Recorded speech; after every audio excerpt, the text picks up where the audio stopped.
Yo, what's up everyone? It's Potter Vibes, and today we're checking out, what if Hermione discovered she was Morgana's heir at age 10 and Harry was the Destined Merlin to her magic? Drop a like if you're hyped. Subscribe for daily content. Let's get this story started. Chapter 1, The Burning Girl. The book caught fire on a Tuesday. Not because Hermione was angry, or frightened, or doing anything particularly dramatic. She was sitting at the kitchen table in her parents' house in Oxford, eating a biscuit, reading about the Roman conquest of Britain, and the book simply ignited, a clean, bright column of flame that smelled like petrichor and old copper and something she would spend the next 10 years trying to name. Her mother screamed. Her father knocked over his tea. Hermione sat completely still and watched the fire. It didn't spread. That was the first strange thing.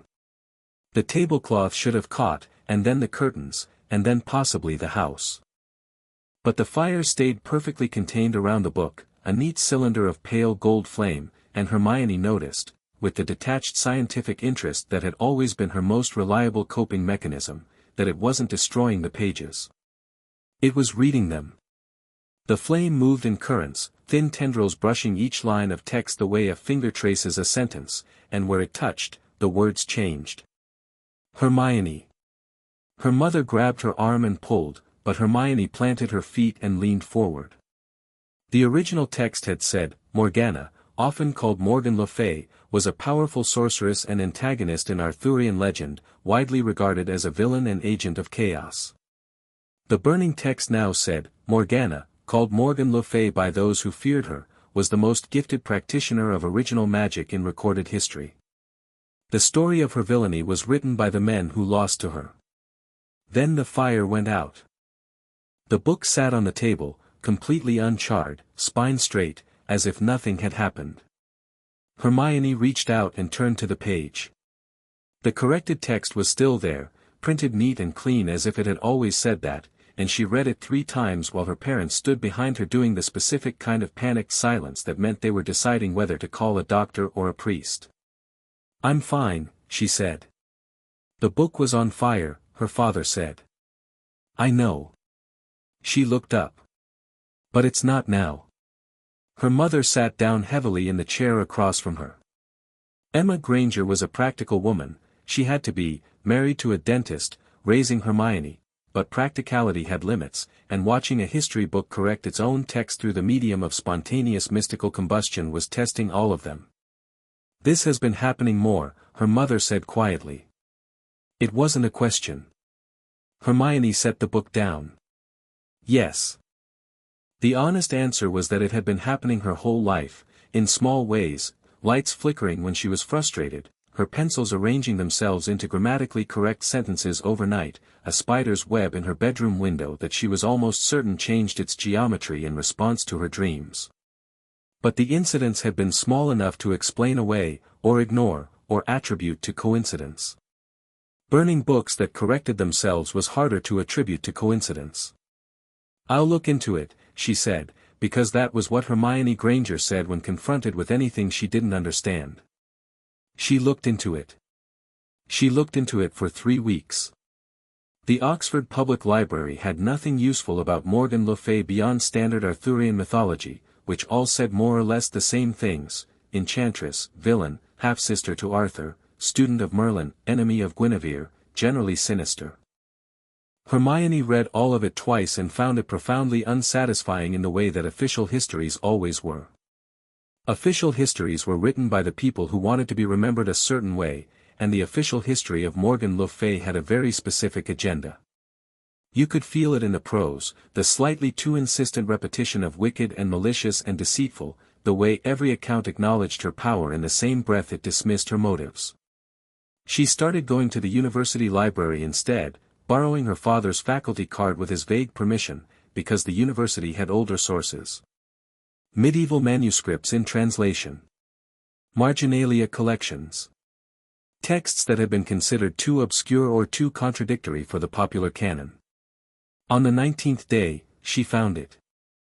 It was a manuscript translation from Welsh, attributed to a monk who had presumably never intended it to be read critically. He'd copied it as a historical curiosity, something found in an abbey that had been dissolved, and the marginalia in his own handwriting were full of nervous disclaimers like this text is of uncertain origin and the author's theological reliability is in question. The manuscript itself, however, was something else entirely. It was a record. Personal, meticulous, written in a voice that was dry and precise and occasionally furious, and it described a system of magic so different from anything Hermione had read in fairy tales or mythology that she felt her understanding of things reorganizing itself, the way furniture in a room rearranges itself when you finally notice that none of it was in the right place to begin with. The author didn't name herself in the first pages. She referred to herself only as the practitioner. But the precision of the descriptions, the particular quality of the frustration when recording the failures of lesser-trained students, the recurring, almost obsessive notation of what magic was at its deepest level, not a tool, not a force, but a language, with grammar and syntax and the specific eloquence of a thing that had evolved, Hermione read it and felt a low, steady hum start somewhere at the base of her spine. She was on page 43 when the figure appeared. It wasn't a ghost. Hermione knew what ghosts looked like from enough television and enough mythology, translucent, mournful, cold. This was nothing like that. It was more like a heat shimmer, a distortion in the air above the manuscript, and then it resolved itself into the shape of a woman. Dark hair. Dark eyes. An expression that managed to be both exhausted and amused, the expression of someone who has been waiting a very long time and finds the situation moderately funny. Hermione looked at her. The woman looked back. "I was starting to think you'd find the Welsh text boring," the woman said. Her voice had a quality Hermione couldn't quite place, present and distant at once, like sound coming from another room. "It's not boring," Hermione said. "It's the most precise thing I've ever read. The section on resonance patterns alone is," she stopped herself. "Are you a hallucination?" "I'm an impression," the woman said. "There's a difference. A hallucination is something your mind invents. An impression is something someone else left behind, on purpose, for a specific person to find." She tilted her head. "You're younger than I expected. How old did you expect?" 13, perhaps. 14. Something moved across her face, not quite regret. "I hoped I had more time before you needed to know." Hermione set her pencil down, turned to a fresh page in her notebook, and wrote, "Possible ancestor. Ask about resonance patterns." Then she looked up and said, "You're her. You're Morgan le Fay." The woman didn't smile, exactly. It was more that the amusement already in her face deepened slightly. "I'm what she left behind. Her memory, her notes, her warning." A pause. "Her blood, carried forward in yours." Hermione absorbed this. Outside, the library hummed with its usual afternoon noise, the distant shuffle of students, the clunk of the printer, someone's phone alarm going off 2 floors up. Normal sounds. Entirely insufficient to the situation. "The book," she said. "The one that caught fire. It corrected itself." "Your magic corrected it," Morgana's impression said. "It always does. Truth has a kind of gravitational pull when the blood is active. You can't read a lie about us without your power responding." Us. The word settled somewhere in Hermione's chest. "I'm Muggle-born," she said, because she'd found that word too, buried in a footnote of the Welsh text, referring to practitioners who came from non-magical families. "My parents aren't, bloodlines are not always what genealogies suggest," the woman said. "Magic skips. Wakes. Gathers itself across generations for the right vessel." Her eyes were steady and direct. "Do you understand what I'm telling you? Your grandmother's mother. Her grandmother before her. Further back than records keep, something was preserved, waiting to reconvene in someone who would actually use it properly." Hermione thought about the spider's web that changed geometry with her dreams. She thought about the pencils arranging themselves into sentences. She thought about the burning book and the cold, clear certainty she'd felt watching it, the absence of fear, the presence of recognition. What is it, she said. This magic. What is it really, underneath all the mythology? And Morgana, or the impression of her, the echo of a woman dead 1,000 years, sat down cross-legged on the table with the easy, unself-conscious grace of someone who had never cared much for formality, and she talked for 2 hours. Later, Hermione would try to write down everything she'd been told, and she would fill 63 pages of her notebook, and when she read it back she'd find that the thing she'd captured most faithfully wasn't the information but the feeling of receiving it, the sensation of a door swinging open onto a room you'd always known existed but had never been able to find. Magic, Morgana had said, was not a force you wielded. That was the first and most persistent misunderstanding, the root of nearly every disaster in magical history, including the ones she herself had caused in her less patient years. Magic was a language. A language with rules, yes, and structure, and ways of being spoken that produced specific results, but like any language, those who truly mastered it didn't just recite phrases. They spoke. They constructed novel sentences. They could, in moments of real clarity, say things that had never been said before. Most magical practitioners, Morgana had explained with the air of someone who'd been irritated by this for 8 centuries, learned the vocabulary. They learned the Latin or the Greek or the Gaelic and they recited phrases back at reality and reality, obligingly, bent in the expected ways. This was fine. This worked. It was the equivalent of getting by in a foreign country with a phrase book. The bloodline carried something different. The bloodline carried fluency. Not inherited knowledge, Hermione hadn't been born knowing spells, hadn't emerged from the womb reciting charms. But she'd been born with the apparatus for understanding magic the way a person is born with the apparatus for language, the part of the brain, or the soul, or whatever you called it, that didn't just absorb words but understood the why beneath them. The grammar. The structure. The reason why a specific arrangement of sound and intent produced a specific result. When you cast, Morgana had said, you'll feel it wrong. The spells they'll teach you at school. They'll work, your power is more than sufficient, but they'll feel like wearing shoes on the wrong feet. Functional. Uncomfortable. You'll keep wanting to rephrase. Can I? Hermione had asked. You already have.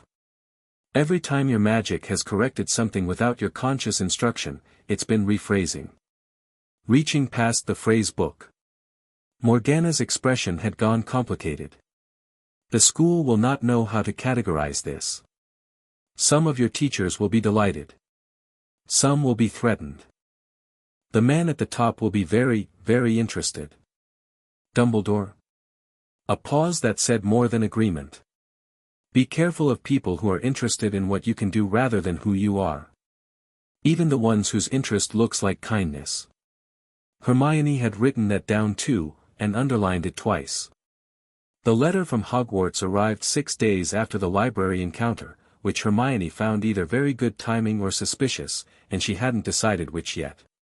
She read the letter 3 times, noted the school supply list with the focused intensity of someone who had been waiting for a catalogue, and then went to find her parents.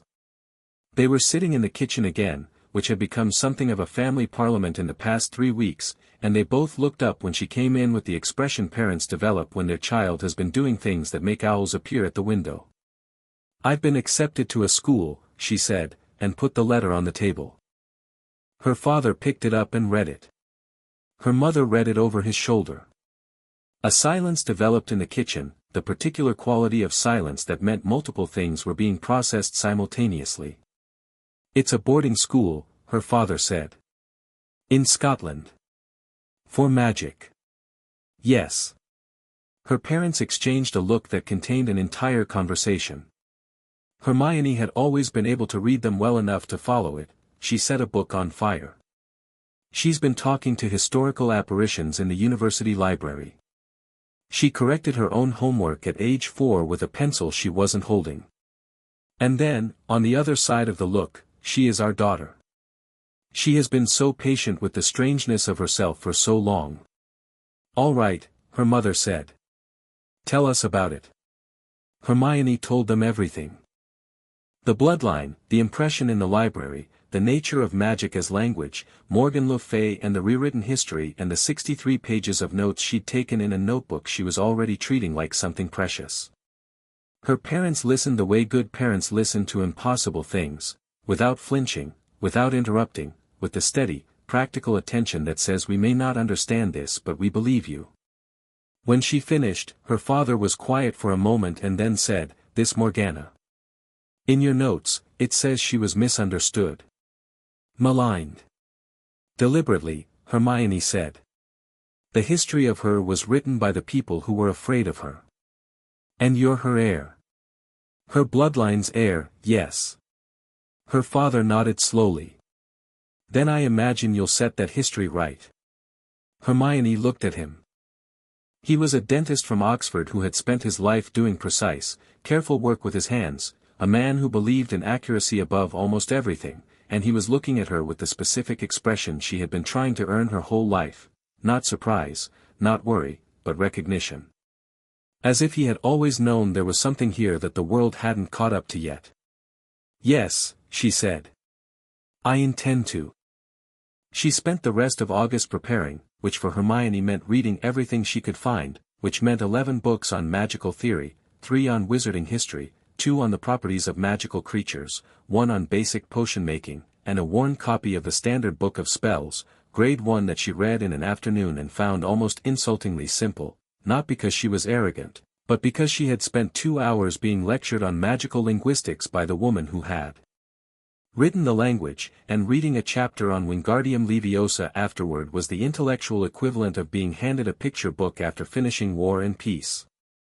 She practiced, because the impression had told her to, and because Hermione had never needed to be told twice to do something that mattered. She sat in her bedroom in the evenings and she didn't recite the phrases from the spell book, she listened to them, sat with the Latin and parsed it the way she'd parse a sentence in a language class, finding the roots, the construction, the intent underneath the syllables. And then she rephrased. Quietly, carefully, with the methodical precision of someone building a translation dictionary in real time. The first time she levitated her textbook without the approved incantation, without any incantation at all, just the meaning of it, the clean intention and the word that meant it most precisely in the older language she was still learning, she sat very still for a moment, the book hanging in the air 2 feet above her desk, and felt something settle in her chest. Not pride, exactly. More like a key turning in a lock. She was 10 years old and something ancient had woken up in her blood, and it did not feel frightening. It felt, with a certainty she'd carry forward through everything that came next, exactly like home. The morning she left for King's Cross, her mother braided her hair, which she hadn't done since Hermione was 7, and Hermione sat on the edge of her bed and let her, because some things were worth slowing down for. "Be careful," her mother said, and then immediately shook her head.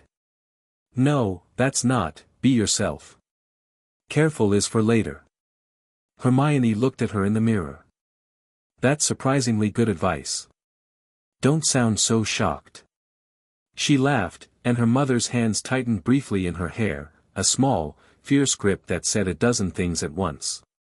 At King's Cross, they stood between platforms 9 and 10 for a moment that stretched out like taffy, her parents on either side of her, the luggage trolley in front with her trunk and her new owl, Knox, sitting in her cage with the air of a bird who had accepted her situation with dignified resignation. "The wall," Hermione said. "It doesn't look like a wall you should walk into," her father said. "Most things worth doing don't look the way they should." She turned and hugged them both, her mother for a long moment, her father for slightly longer, because she was 10 and it was September and she was going to be away from home for a year, and she was Morgana's heir and she had 63 pages of notes and she was still 10. Then she straightened, set her shoulders, and walked through the wall at a confident stride. The Hogwarts Express hit her like a painting come to life, scarlet and gold and the dense, particular smell of coal smoke and magic and hundreds of young people in proximity. Families on the platform, children hauling trunks, a pair of twins causing a minor incident near the front carriages that several adults were pretending not to notice.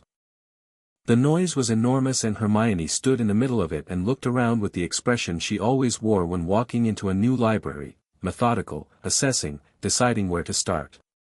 She found a compartment 3/4 of the way down the train, empty, and loaded her trunk and settled Knox's cage on the luggage rack and sat down with her notebook open on her knee, because there were still things she wanted to think through before the train left. She was on her 3rd page of notation when the compartment door opened. The boy who looked in was thin, dark-haired, wearing round glasses that were slightly too large for his face. He had a quality she noticed immediately and couldn't quite name, something about the way he stood in the doorway, not quite comfortable in his own space, like someone who had spent years making himself small and hadn't quite figured out yet that he didn't have to. He was looking at her with the wary, assessing look of someone who had learned to check whether a situation was safe before committing to it. "Is this compartment free?" he asked. "Yes," she said, and then, because she had been raised to be polite and because something about him made her look twice without knowing why, "I'm Hermione Granger."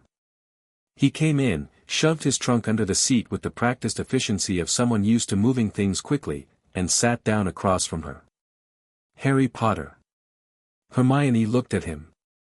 He had a scar on his forehead, a lightning bolt shape that she'd read about in the wizarding history book, and he was looking back at her with the slightly braced expression of someone who expected the name to produce a reaction. She said, "I read about you." The chapter was short and mostly inaccurate. Something shifted in his face. The braced quality eased. "You think?"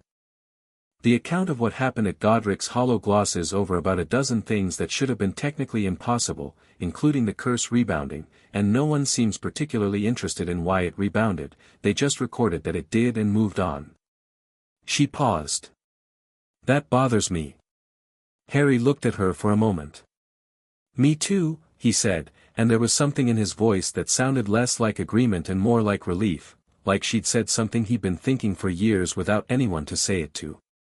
She extended her hand. He shook it. Every candle in the compartment flared to the ceiling simultaneously. Not fire, not like her burning book, just light, sudden and intense and warm, a burst of luminance that lasted exactly 3 seconds before settling back to normal. They both looked up at the candles. They looked at each other. "That," Harry said, "was strange." "Yes," Hermione said, and she was already opening to a fresh page in her notebook, because it was. It was also significant, and she was the kind of person who wrote down significant things, and she was writing before the thought was fully formed, contact reaction. His magic and mine. Not random, responsive. Like 2 instruments in the same key. "You're writing it down?" Harry said, watching her. "I write everything down." "Is that normal do most people just, when something weird happens, they just, write it down?" She looked up at him over the top of her notebook. "I find it helps." He considered this. Then, with the careful, deliberate movement of someone making a decision, "Have you got a spare page?" She did.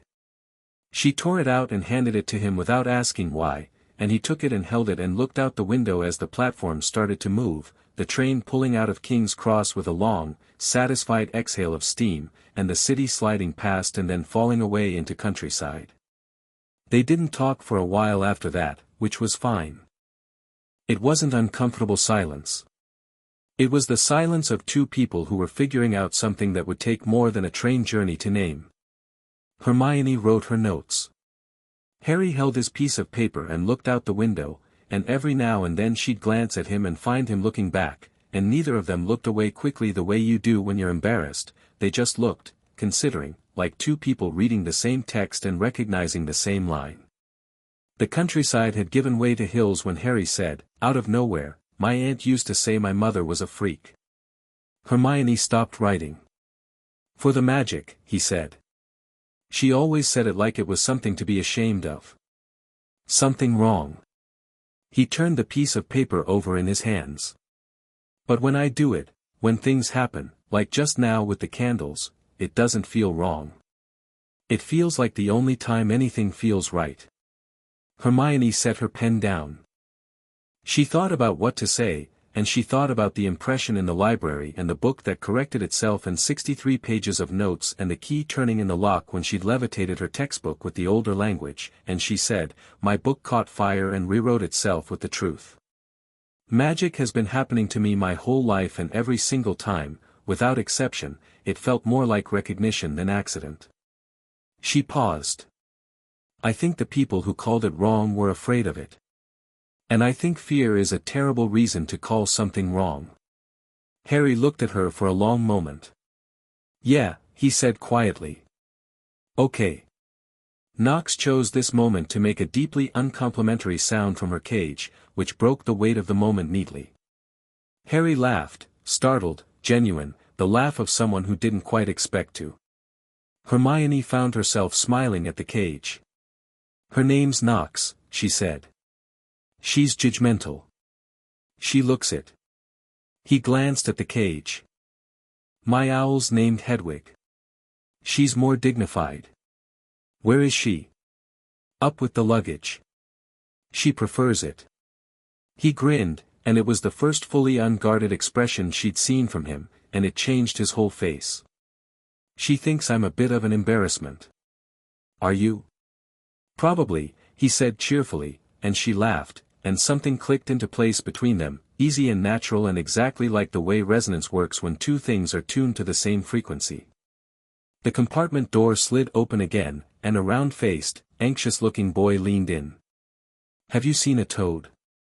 "I've lost my toad." "No," Harry said. "Sorry. I had him and then," the boy deflated. "His name's Trevor." "We'll keep an eye out," Hermione said, and then, because the boy looked miserable and lost and first days were hard enough without a missing toad, "Come in, if you'd like. You'll find him easier when the train stops." The boy came in. His name was Neville Longbottom, and he sat beside Harry and talked about Trevor with the focused sadness of someone who had bonded deeply with a profoundly uncharismatic animal, and Harry asked questions about him with what appeared to be genuine interest, and Hermione watched them both and thought, so this is what it starts with. Not grand gestures. Not destiny announcing itself. Just a boy with a missing toad and a train compartment and 3 children who had no idea yet what they were carrying. Though Hermione suspected more than she let on. She always did. The castle appeared at dusk. They were in boats by then, the first years, crossing the black lake in the low amber light of early evening, and the castle rose ahead of them like something the darkness had been keeping in reserve, enormous and particular and lit from within by 1,000 fires, towers catching the last light, the water reflecting it all in trembling gold and orange. Hermione had expected to find it impressive. She hadn't expected it to speak to her. It wasn't sound. It was more like the feeling of a book falling open to the right page, something aligning. She sat in the boat with the cold September wind on her face and looked up at the castle and felt Morgana's impression stir in her blood like a compass needle finding north, and she thought, of course. Of course it's here. Of course whatever Morgana had built and done and been was tangled up with this place, in the stone and the water and the very particular quality of the magic in the air, older than anything she'd felt yet. She didn't say any of this. She sat in the boat and looked at the castle, and Harry was sitting across from her in the same boat, and she glanced at him and found that he was looking at the castle too with exactly the same expression she suspected was on her own face, not awe, exactly. More like returning somewhere you didn't know you'd been. "You feel it," she said. It wasn't a question. "Yeah," he said. He didn't ask what she meant. Neville, on Harry's left, said, "I feel a bit sick, actually, is that normal?" And Harry immediately turned to reassure him, and Hermione turned back to the castle, smiling at the water. The boats bumped against the shore and they climbed the steps and McGonagall met them in the entrance hall, tall, straight-spined, sharp-eyed, wearing an expression of controlled patience that Hermione filed under competent and exact, which she meant as high praise. She had them wait in an antechamber, talking amongst themselves, while the sorting was prepared. Hermione had read about the sorting hat, found it endearingly pragmatic as a system, and had decided she'd be Gryffindor.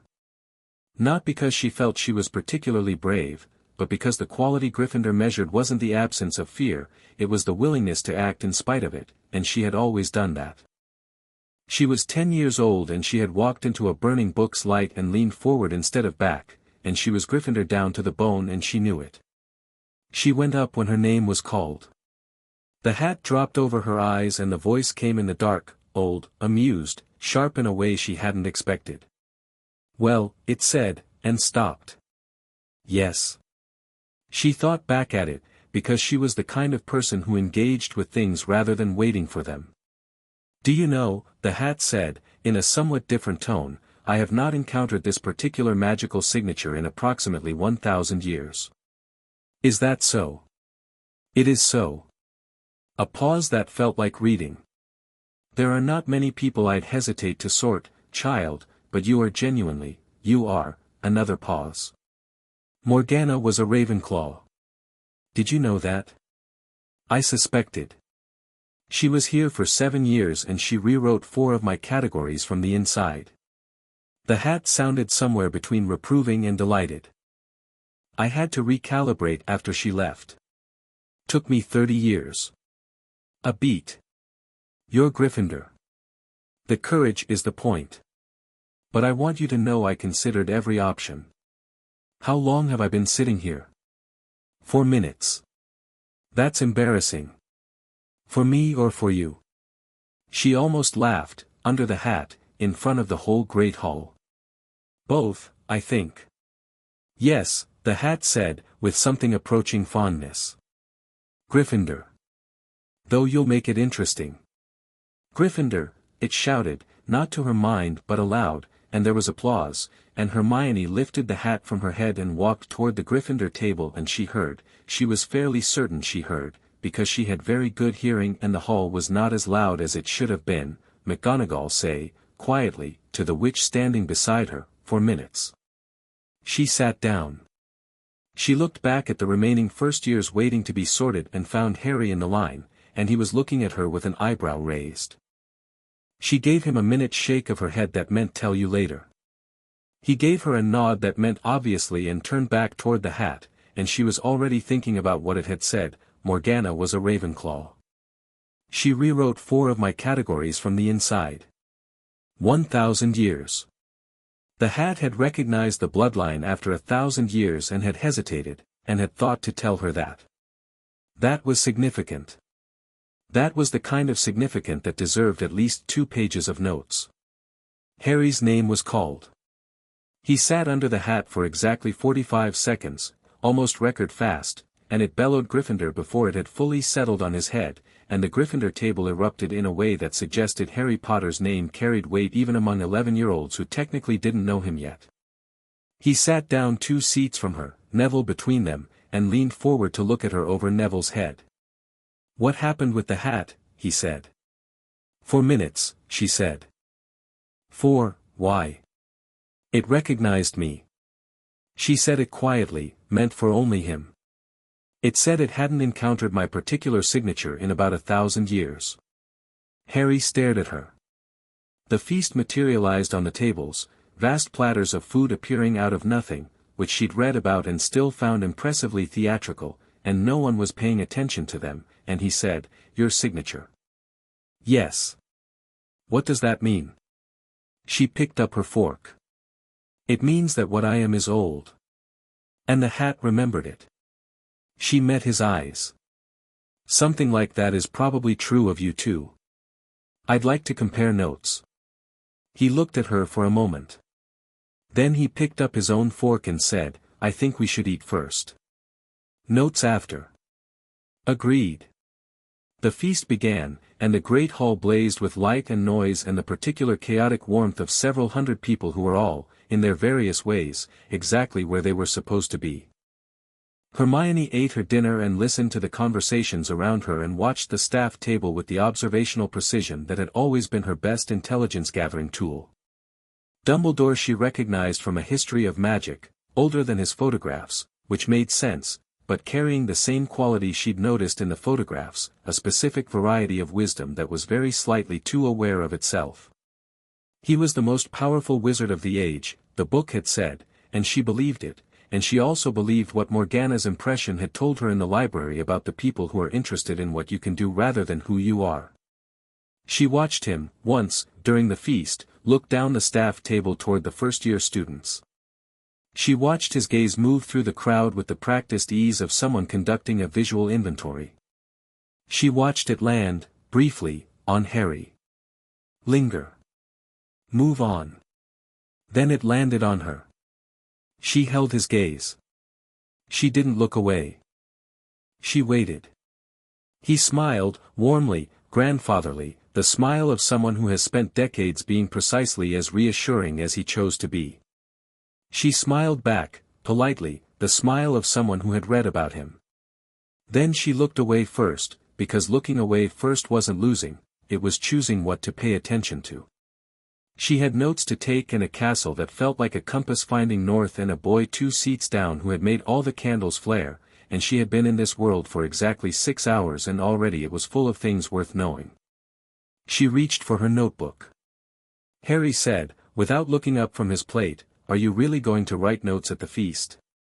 "I'm going to write notes everywhere," she said. "All right," he said. A pause. "Can I see?" She slid it across to him. He read for a moment, and she watched his expression as he found the line about the candle flare, contact reaction. His magic and mine. Not random, responsive. Like 2 instruments in the same key. He looked up. Something in his face was quiet and serious and young, the look of a boy who had been told his whole life that he was one particular thing and was only now, tonight, in this hall, beginning to suspect that the story was bigger than what he'd been given. 2 instruments in the same key, he said. Yes. What does that mean, actually? She took the notebook back, thought about it for a moment, and said, "I think it means we're going to be interesting." He considered that. The hall roared and laughed and clinked and shone around them, and first years called across to each other, and the candles above the 4 long tables burned steady and high. "Okay," Harry Potter said, and helped himself to more potatoes. Hermione wrote Chapter 2, The Boy Who Felt Like Thunder. The Sorting Hat's 4-minute hesitation was, apparently, the kind of thing that traveled. By breakfast the next morning, the older Gryffindor students had a version of it. By lunch, so did Hufflepuff. By dinner, Hermione overheard a Ravenclaw 5th year telling his friends that the hat had argued with itself for 20 minutes and nearly split down the seam, which was not accurate but demonstrated the way stories expand to fill the space their audience wants them to fill. She filed this observation under useful and said nothing. Harry heard the 20-minute version at breakfast and glanced at her over his pumpkin juice with an expression that was trying very hard not to be amused. "It was 4 minutes," she said, without looking up from magical theory. "I know. I was there." He poured more juice. "Does it bother you? People talking about it?" "People talking about things they don't understand is inevitable and occasionally productive. What bothers me is inaccuracy." She turned a page. 20 minutes is inaccurate. I'll correct anyone who says it wrong. Thank you. Neville, across from them, looked between them with the expression he'd been wearing since the train, a sort of cheerful bewilderment, like someone watching a film in a language they mostly spoke. "What are you two actually talking about half the time?" "Notes," Harry said. "Magic," Hermione said. "Same thing," Harry said. Neville appeared to accept this and returned to his porridge. The first morning of classes was Transfiguration with Professor McGonagall, which Hermione had been looking forward to the way other children looked forward to Christmas, with a specific, focused appetite that had been building since she'd read the textbook twice in August. McGonagall arrived 3 seconds before the bell, which Hermione noted and approved of, and spent the first 5 minutes transforming her desk into a pig and back again, which should have been merely impressive and was actually somewhat terrifying in the best possible way. The precision of it. The absolute minimal effort. Like watching someone write a sentence in one clean stroke without lifting the pen. That, Harry said quietly, beside her, was extraordinary. "The control is extraordinary," Hermione murmured back. She barely moved. "Is that significant?" Spells are supposed to require a wand movement as well as an incantation. The movement is how you direct the intent. She's so precise with the intent that the movement is almost nothing. She turned her quill over in her fingers. Like not needing to point at the word you mean anymore. McGonagall began calling on students to attempt the first exercise, turning a match into a needle, and Hermione watched each attempt with the focused attention she gave to most things, which meant she was 3 observations deep into her notebook before her own name was called. She went to the front with her match, set it on the desk, and thought about it, not the word transformo, not the approved wand movement, but the nature of what was being asked. A match was mostly wood, some phosphorus at the tip, form determined by function. A needle was metal, slender, formed for precision. She thought about the relationship between the two, the transformation as translation, not replacement. What did a match have in common with a needle? Both pointed. Both served a specific, minimal purpose. Both were tools for achieving something larger than themselves. She said, quietly, in the older language she was still building, 3 syllables that meant something closer to become what you are pointing toward, and the match became a needle. Not instantly, the way the textbook described. It became, she could see it, a ripple of change moving through the wood fiber, altering at the level of the thing itself before surfacing as the altered form. More real than the textbook version. More thoroughgoing. She looked up. McGonagall was looking at her the way someone looks at a sum that has come out right on the first try. Not surprised, she had the bearing of a woman who was rarely surprised, but intent. Her eyes moved from the needle to Hermione's wand to Hermione's face, doing the same calculation Hermione herself would have done. "What did you say?" McGonagall asked. "Not the textbook incantation," Hermione said, which was honest and also slightly evasive, which she felt was the right balance. "I was thinking about the relationship between the 2 objects rather than the command." "And you've practiced this?" "Over the summer." A different approach. She held up the needle, which was perfect, steel gray, sharp, regulation length. It worked. McGonagall looked at the needle for a moment. Then she said, without inflection, "Full marks. Sit down, Miss Granger." And then, so quietly that only Hermione heard, "We'll talk." Harry's turn at the match came near the end of class, and Hermione watched because she had been watching him all morning, not obviously, not in a way anyone would notice, but with the same peripheral attention she gave to anything she expected to be interesting. He picked up his match, turned it over once, and she saw him do something she recognized because she did the same thing, a brief, inward quality, like stepping back inside yourself to find the place where the magic lived before you pushed it outward. Most of the other students were mouthing incantations under their breath, frowning at their matches, trying harder. Harry went quiet.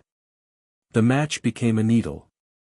Clean, quick, no visible ripple like hers, more sudden, like a light switching on, the match and the needle not traveling between states but simply exchanging them, which was technically more advanced, and also more characteristic of a person who had never been taught spells by any method but had been doing accidental magic his entire life and therefore had no bad habits to unlearn. McGonagall said, "Good, Mr. Potter," in a tone that was not the tone she'd used for Hermione but was still distinctly not the tone she'd used for anyone else, and moved on. Hermione caught Harry's eye when he sat back down. He gave her a look that said, "What just happened?" She gave him a look back that said, "I'll write it up later," and turned her page. Charms was after lunch, with Professor Flitwick, a small energetic man who practically vibrated with enthusiasm for his subject and who Hermione liked immediately and without reservation. He was the sort of teacher who genuinely loved the thing he taught, which meant he could see it clearly, which meant he noticed things. He noticed things within the first 15 minutes. The lesson was introductory, the theory of charm work, how a charm differed from a jinx or a hex, the basic mechanics of intent direction. Standard first-year orientation.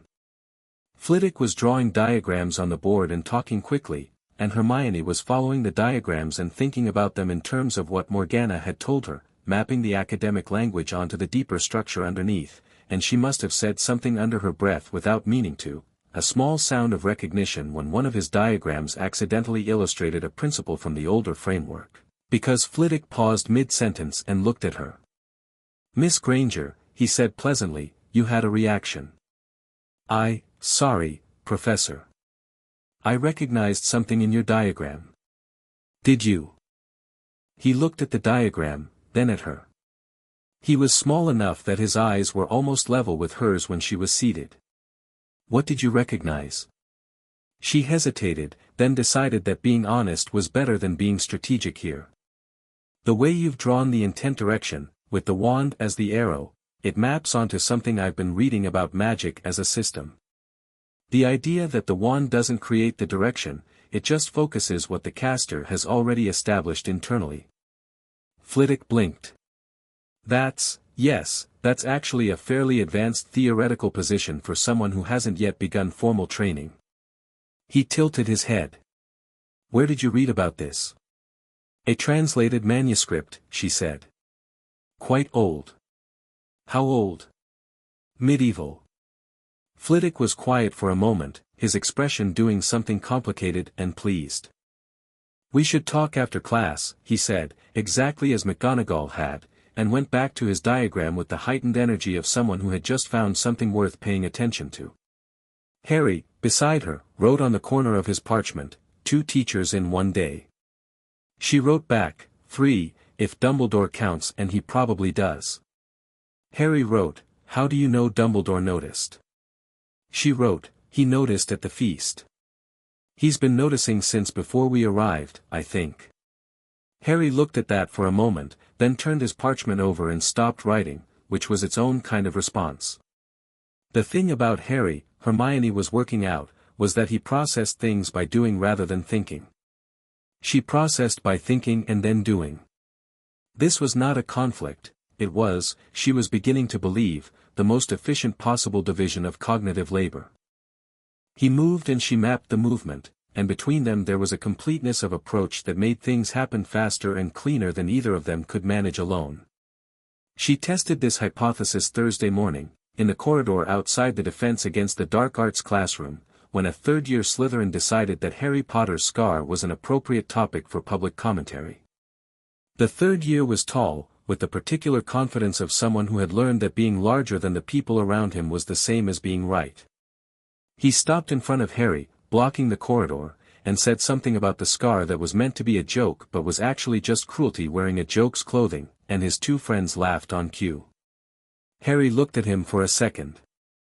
There was a quality to Harry's stillness that Hermione had noticed from their first meeting and had been cataloguing ever since. It wasn't the stillness of someone who was controlled or suppressed, it was the stillness of a great deal of energy being held in a very contained space. Like a held breath. Like the moment before a match is struck. The corridor lights flickered. Not all of them. Just the torches directly above Harry, which flared in their brackets and then settled back to normal in the span of a breath, but the 3 Slytherins all took an involuntary step backward, which was the honest response. "Was that a joke?" Harry said. His voice was completely even. The third year said, less confidently, "It was, because it wasn't funny. Try again when it is." Harry walked around him and continued down the corridor, and Hermione fell into step beside him, and neither of them said anything until they were through the classroom door. "Inside," she said, "you made the torches flare." "I didn't mean to." "But you didn't mind." He thought about that for a moment. "No," he said. "I didn't mind." She nodded and opened her notebook. Under Harry, notable instances, she wrote, "Involuntary ambient magic in response to emotional state, not distress but intensity." Torches responded as if to a signal, not a disturbance. Distinction important. Below that, he's not afraid of it. Defense Against the Dark Arts, as a subject, was a disappointment wrapped in a larger disappointment. The teacher, Professor Quirrell, with his nervous manner and his purple turban and his tendency to stutter when called upon to be definitive, had the theoretical knowledge of someone who had studied defense extensively and the practical comfort of someone who had not slept well in some time. The classes were fine. They were thorough. They were also deeply insufficient in the way that a map of a country is insufficient preparation for actually living there. Hermione read ahead. She always read ahead. But she also started a second notebook, separate from her general observation journal, specifically for defense theory, the mechanics of protective and counter magic, the structure of shielding charms, the theoretical architecture of what happened when a curse was blocked rather than absorbed. The notes from Morgana's impression had included a lengthy passage on what the older practitioners called responsive casting, not preparing a specific defense in advance but maintaining a state of such thorough magical awareness that the response arose naturally, the way a person doesn't plan to catch something dropped in front of them, they simply catch it. She was thinking about this in their fourth defense lesson when she noticed that Harry was staring at the back of Quirrell's turban. Not casually. Focused. The particular focus he got when something was pulling at him beneath the conscious level, the frown between his brows that she'd come to recognize as his version of her pencil tapping. "What is it?" she said under her breath. He blinked. "That turban. It feels wrong." "Wrong how?" He struggled with it.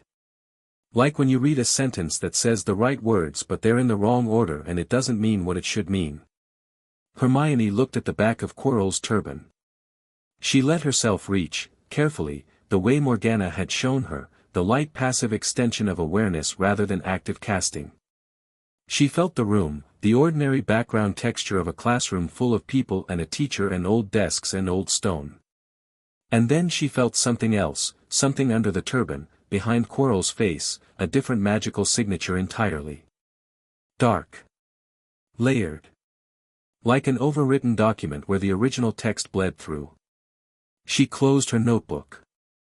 "Yes," she said quietly to Harry. "I'll look into that." "You'll look into it." He turned to stare at her. "Did you just?" I reached. "Magically. I can feel," she stopped herself, because this was not the time or place for a full theoretical exposition. "Later." He held her gaze for a moment, and she could see him doing his own version of the calculation, filing the information, holding the unsettled feeling that went with it, deciding to trust the process. He nodded and turned back to his textbook, and she turned back to hers, and she wrote in very small letters at the bottom of her current page, "Quirrell, secondary presence. Investigate source." She underlined secondary presence twice. The first weekend brought Quidditch tryouts for the existing team, which meant the pitch was occupied and the upper corridors were blessedly empty, and Hermione spent the morning in the library with a stack of books on magical history that she'd pulled from 3 different sections. She was looking for records of Morgana's time at Hogwarts specifically, not the mythology, the history. Dates. Names. Events. The institutional memory of a school that had been standing since the 10th century and had presumably kept records of the students who rewrote things. She found one reference in a history of the Sorting Hat. It described, in the careful language of a document that had been edited multiple times, a student in the school's first century who had exhibited exceptional magical properties requiring additional consideration by the sorting mechanism and had subsequently distinguished herself in all academic fields before pursuing independent research of significant but controversial scope. No name. The reference had been stripped of its name at some point, she could tell from the grammatical gap where it should have been, the way a sentence structure demands a subject that isn't there. She wrote Morgana, first-generation student. Records deliberately obscured. Who did the obscuring, and when? And then heard footsteps behind her and turned to find McGonagall standing 2 shelves away with 2 cups of tea, wearing an expression that was not quite casual enough. "Miss Granger," she said.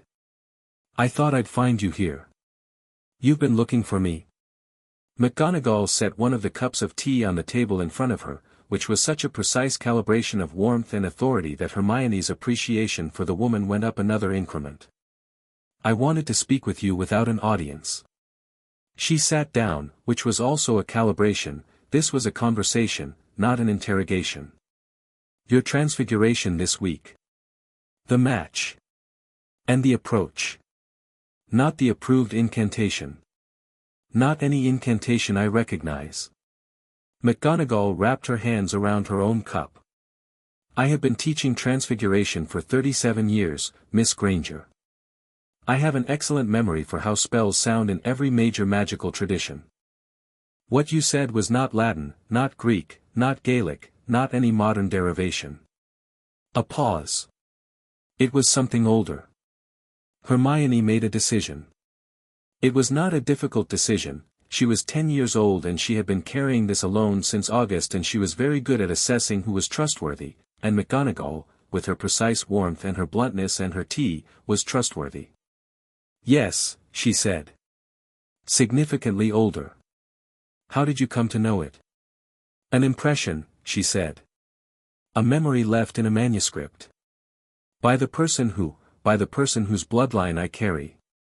McGonagall was very still. She had the quality of someone who was reviewing information they had already suspected and were now having confirmed, and the confirmation was sitting heavily. I see. I think you know whose, Hermione said. I suspected, McGonagall said slowly, when the hat took 4 minutes. It has not taken 4 minutes since, she stopped. Since before I began teaching here. I was told the details were historical. She looked at Hermione directly. You should know that there are people in this school who will find this very interesting in ways that are not entirely, in ways that are not necessarily in your interest. I know, Hermione said. I was warned. McGonagall looked at her. By the impression? Yes. A long pause in which the library settled around them, dust motes in the autumn light, the distant sound of Quidditch cheering floating through the high windows. McGonagall said, I will not tell you to hide what you are. That would be, she stopped again, and something moved across her face that was quick and honest and almost angry. That would be wrong. But I am telling you to be thoughtful about who sees it, and when, and in what context. Not because you should be ashamed of it. Because there are people in positions of power who will try to shape what you do with it, and you deserve the opportunity to shape it yourself first. People like Dumbledore? Hermione asked, because she had decided to be direct. McGonagall looked at her for a moment, long enough that Hermione thought she might deflect, and then said, very quietly, people like Dumbledore. That was not a small thing to say. Hermione recognized it as such, and she thought McGonagall deserved to know that. Thank you, she said. For the tea, and the other thing.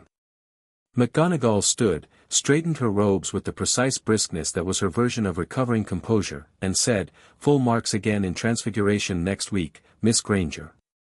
I intend to keep giving you harder problems. I'm counting on it, Hermione said. McGonagall actually smiled at that, small, real, the smile of someone who rarely deployed the genuine version. Then she walked away between the shelves and left Hermione with her tea and her books and significantly more to think about. Harry found Quidditch by accident. This was, Hermione thought later, entirely characteristic. He hadn't gone to the tryouts, hadn't been looking for an extracurricular to fill a Saturday, hadn't had any plan at all. He'd been walking back from the Ollery after visiting Hedwig, past the pitch, and a Gryffindor beater's bludger had gone wildly off course and Harry had reached up and caught it one-handed while still walking, without breaking stride, and Oliver Wood, Gryffindor Quidditch captain, 6th year, a person for whom Quidditch was essentially a religion, had witnessed this. From the pitch and the rest had been swift and inevitable. He told her about it that evening in the common room with the slightly baffled energy of someone to whom things kept happening without their full participation. He wants me to be seeker, Harry said. First-year seeker, apparently that's unusual. It's against the rules, technically.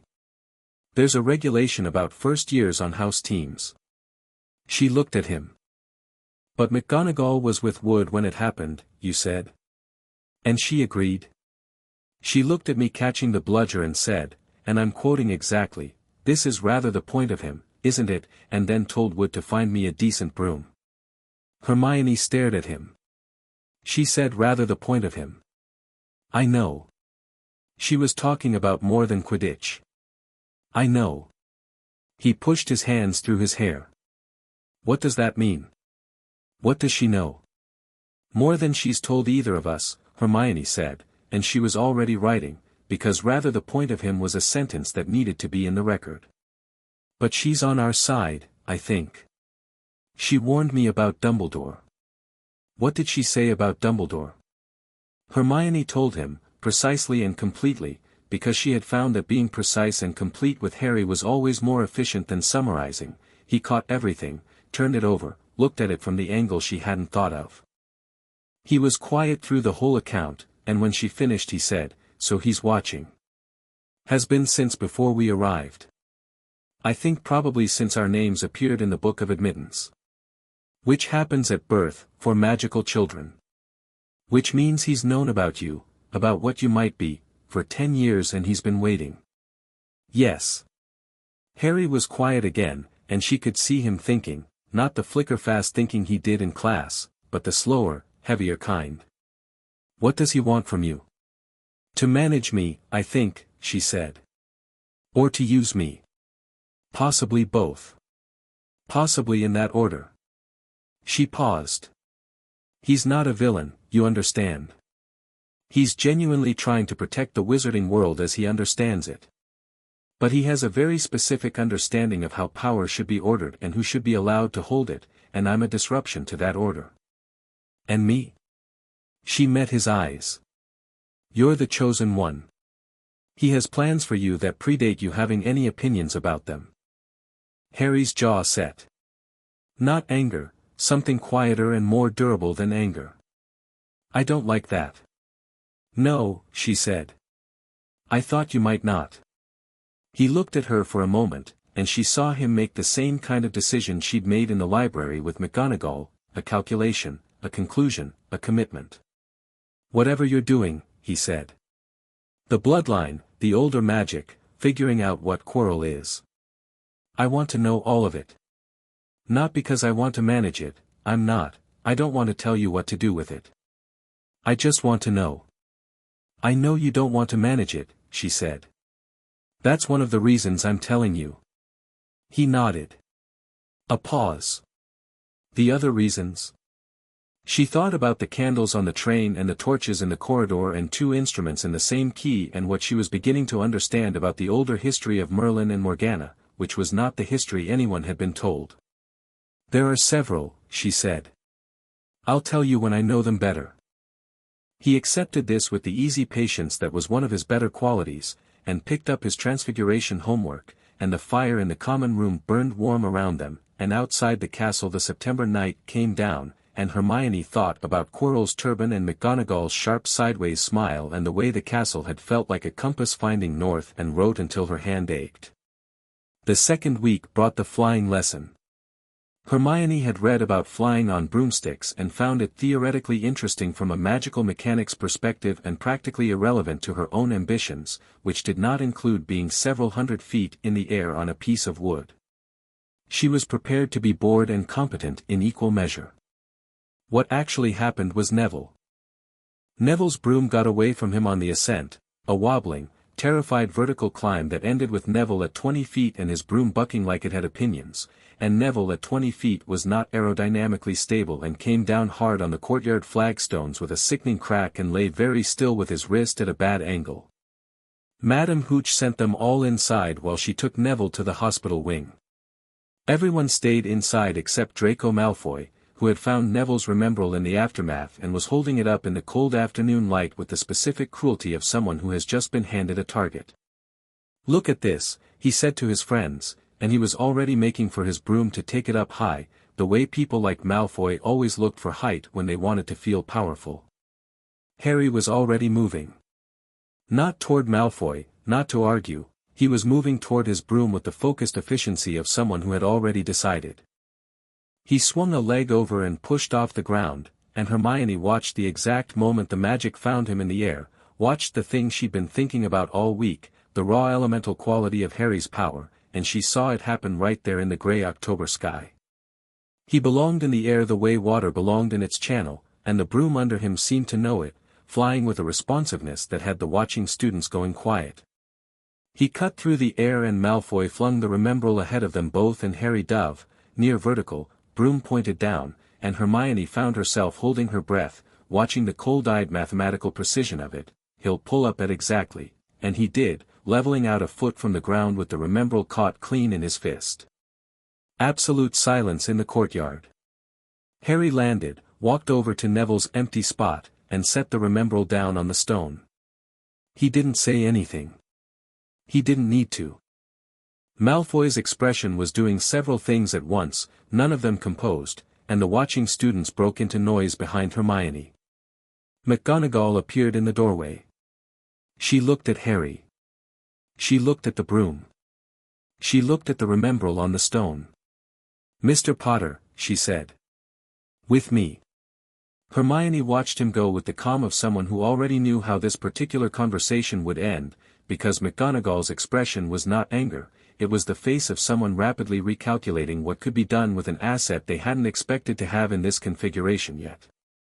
He came back 20 minutes later, sat down beside her in the common room, and said, "I'm the new Seeker." "I know." She said, "Don't tell anyone until the match." Then she said, "Actually, she said something funny."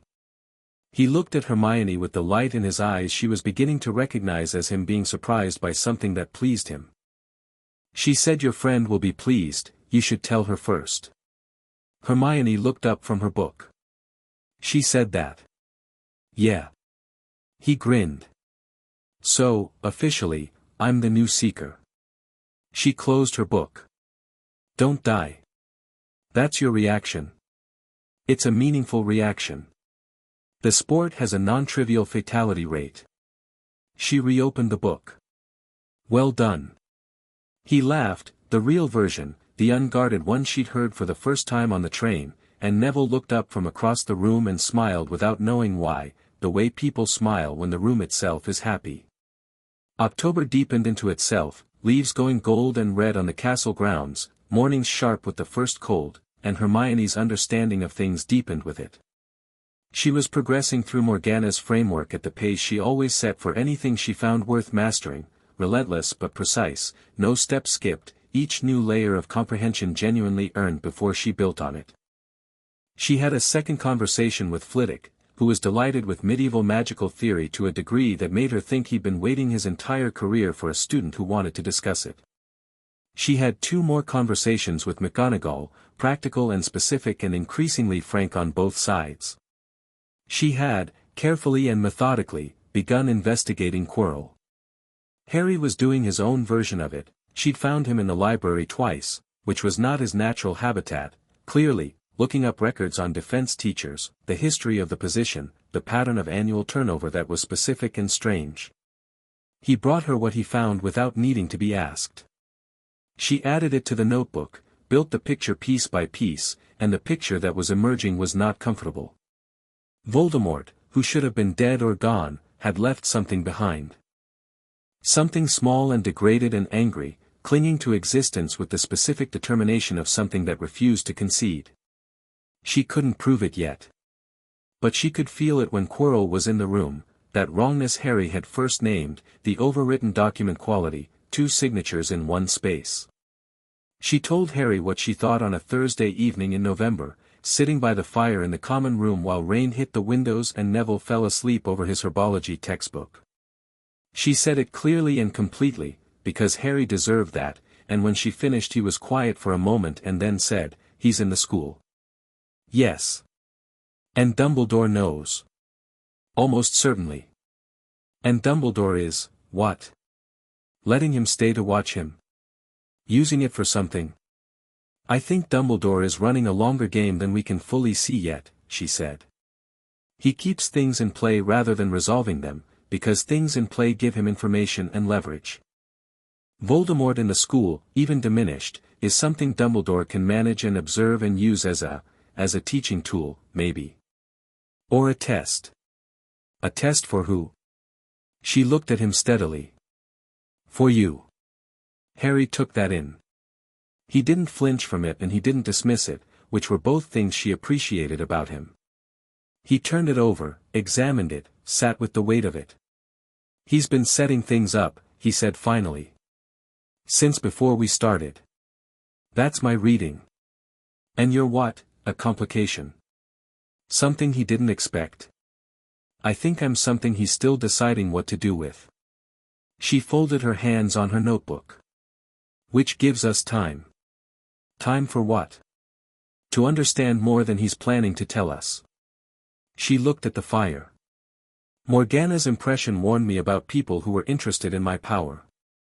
But she also told me that the way to deal with that kind of management is not to confront it directly, it's to simply become more fully yourself, faster than they can build the cage.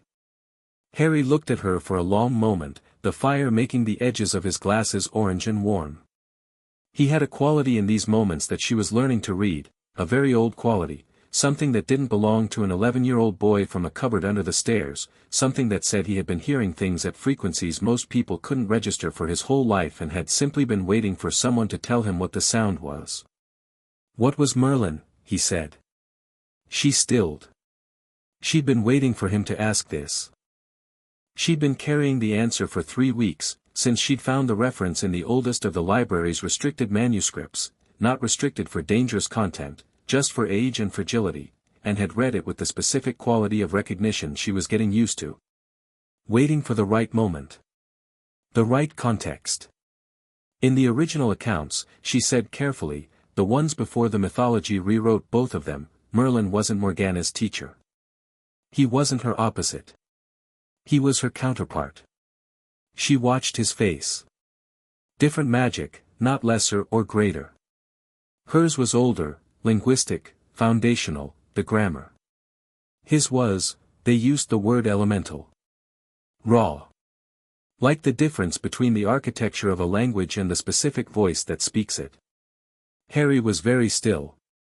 Together, she continued, they could do things neither could do alone. Not because the magic combined in an additive way. Because they were complementary. His power needed shape and hers needed force, and together the shape and force were, she found the word from the manuscript. Immovable. The fire popped. Rain hammered the windows. Neville snored once, softly, and shifted his herbology book. "You think that's what the candles on the train were," Harry said. "I think that's what all of it has been. Every time our magic has been near the others." She met his eyes. "I think you're not just Harry Potter. I think you're carrying something that's been looking for me the same way mine has been looking for you. And I think Dumbledore knows exactly what you are and has been very careful not to tell you." Outside, thunder rolled over the castle. Not the comfortable distant kind, close thunder, the kind that made the walls feel thin, and the windows blazed briefly white with lightning. Harry looked at the window and then back at her. "Merlin," he said. "There are worse things to be," she said. He thought about this. "Is it like yours? The bloodline thing? Different. Yours isn't a bloodline in the same sense. More like, a pattern that recurs. Magic looking for a configuration it recognizes." She paused. The killing curse rebounding. Magic deciding, at the level of fundamental logic, that this particular person was too structurally significant to be removed from the pattern. "The magic protected me," he said slowly. "Not just my mother's love. The magic itself. Your mother's love was the mechanism," she said. "But something else was the reason." She let him sit with that, and outside the thunder came again, closer, and the lights in the common room shivered once. Harry looked at his hands. He had the expression she'd seen in the boats coming across the lake, not awe, returning somewhere you didn't know you'd been. Then he looked up and his face was clear, resolved, and she thought of what McGonagall had said, "This is rather the point of him," and understood it better now. "Okay," he said. "So we figure it out." "We figure it out," she agreed. "Together." "That does seem to be how it works," she said, which was as close as she was going to get to yes obviously, "that has always been the shape of this, do keep up." Harry apparently heard all of that anyway, because he smiled, and outside the castle the thunder rumbled once more like punctuation, and the rain came down in sheets on the old stone walls, and inside, the fire burned warm and high. Chapter 3, The Language Under the Latin. The first time Hermione cast in the old language in front of a full class, she didn't plan it. That was the thing she'd try to explain later, to Harry, who would ask the right questions, and to herself, in the notebook, because she needed to understand it, she hadn't chosen the moment had chosen itself, the way all the best things do when you've done enough preparation that the right response becomes automatic. It was charms, mid-November, Flitwick demonstrating Lumos for the class before setting them to practice. The charm was simple, a focused application of intent through the wand tip, light as output, and Hermione had read the chapter twice and understood it completely and expected no difficulty. She was right about that part. The difficulty arrived from a different direction entirely. Seamus Finnegan, 3 seats to her left, attempted Lumos with such comprehensive confidence that the result was not light but a bright orange flash and a small explosion that removed most of his eyebrows and left a scorch mark on the desk. Flitwick was at his side immediately, calm and capable, and the class dissolved into the cheerful chaos of people checking whether Seamus was all right and people who thought the eyebrow situation was very funny, and Hermione looked at the scorch mark on the desk and without thinking, without consciously deciding anything at all, she said 3 words in the old language. The scorch mark lifted out of the wood. Not reversed, not erased, the wood remembered being scorched, but the damage climbed out of it like ink lifting from a page, reassembled itself into whatever Seamus's misaimed spell had been, and then dissipated cleanly into the air, and the desk was whole. The class went quiet. Not entirely, Seamus was still patting his face and making noises about his eyebrows, but the students nearest her had seen it, and then the ones who'd seen their faces turned to look, and then the general quiet spread outward from her like a ripple. Flitwick turned from Seamus and looked at her desk. At the whole desk. At her. "Miss Granger," he said, in a voice that was making a great effort at its usual pleasant pitch. "What did you just do?" "Reversal," she said. "The damage was recent enough that the material's memory was intact. I asked it to return to its prior state." "You asked it." "The word I used is, it's relational. It invites rather than commands." She looked down at the desk. "Commands sometimes leave residue. The material resists slightly. A request doesn't encounter the same resistance."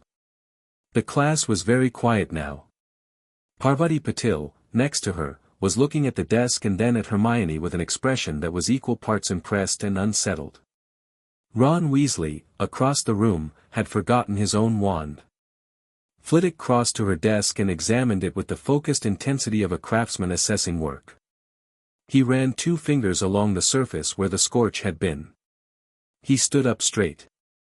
He said, in the tone of a man who had just found an interesting problem, "After class, Miss Granger. Bring your notes." Harry heard about it at lunch, because the story had moved through Gryffindor Tower at the speed that interesting stories always move, fast and slightly distorted, the way they travel. The version Ron Weasley told him was that Hermione had repaired a desk with 3 words and no wand movement, which was close enough to accurate that Hermione didn't correct it when Harry glanced at her across the table. 3 words, he said. 3 syllables, technically. And it just, the wood remembered what it was before. I asked it to go back. She cut her chicken. It's straightforward, actually, if you understand the relationship between material objects and their magical, you did it without planning to, Harry said. She paused mid-cut. Yes. So it's becoming automatic. The response to a specific kind of situation, yes. Broken things. She set her fork down for a moment. The bloodline has a, call it a reflex. For damaged true states. When something has been made wrong from something that was right, the magic wants to correct it. I've been noticing it since August. Harry looked at her steadily. That's interesting. Why that specifically? Because that's political, he said, and went back to his stew. Hermione stared at him for a moment, because that's political was not the observation she'd expected and was also completely right. The correction reflex. Rewriting the inaccurate history book in the garden. The magnetic pull toward true states. The magic that couldn't read a lie about Morgana without reacting. She opened her notebook under the table. Ron, on Harry's other side, said, do you two always talk like that? Like what? Harry said. Like you're 2 pages ahead of everyone else in the book. She is, Harry said. I'm just trying to keep up. Hermione wrote correction reflex equals political in application and underlined it and thought about all the things that had been written wrong. Flitwick's after-class conversation was the most productive 40 minutes she'd spent at Hogwarts so far. He had a quality McGonagall also had, in her different way, the quality of a person who had spent their life loving a subject enough to follow it wherever it actually went, rather than where they'd been told it led. He asked good questions and he listened to the answers, and when she explained the framework Morgana had given her, magic as language, grammar and syntax, the difference between recited vocabulary and genuine fluency, he didn't reach for reassurance. He reached for his own notes. There's a theory, he said, pulling a slim volume from the shelf behind him, old, the spine held together with what appeared to be a charm that was itself old and slightly informal. Published in 1782, Elspeth Branagh, largely dismissed because the academic establishment at the time found it inconvenient. She argued that modern spellcasting was a degraded form of original magical practice. Not weaker necessarily, but less flexible. He searched for the metaphor. Like learning phrases versus learning the language, Hermione said. Yes. Exactly. He opened the book to a page covered in dense notation. She identified what she called foundational casting, magic performed at the level of intent and meaning rather than prescribed formula.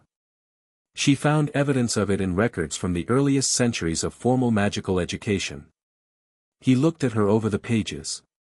She also found evidence that it had been actively discouraged. Not banned, nothing so overt. Simply not taught. Not recorded in accessible texts. The phrasebook approach standardized, and the deeper system allowed to fall out of common knowledge.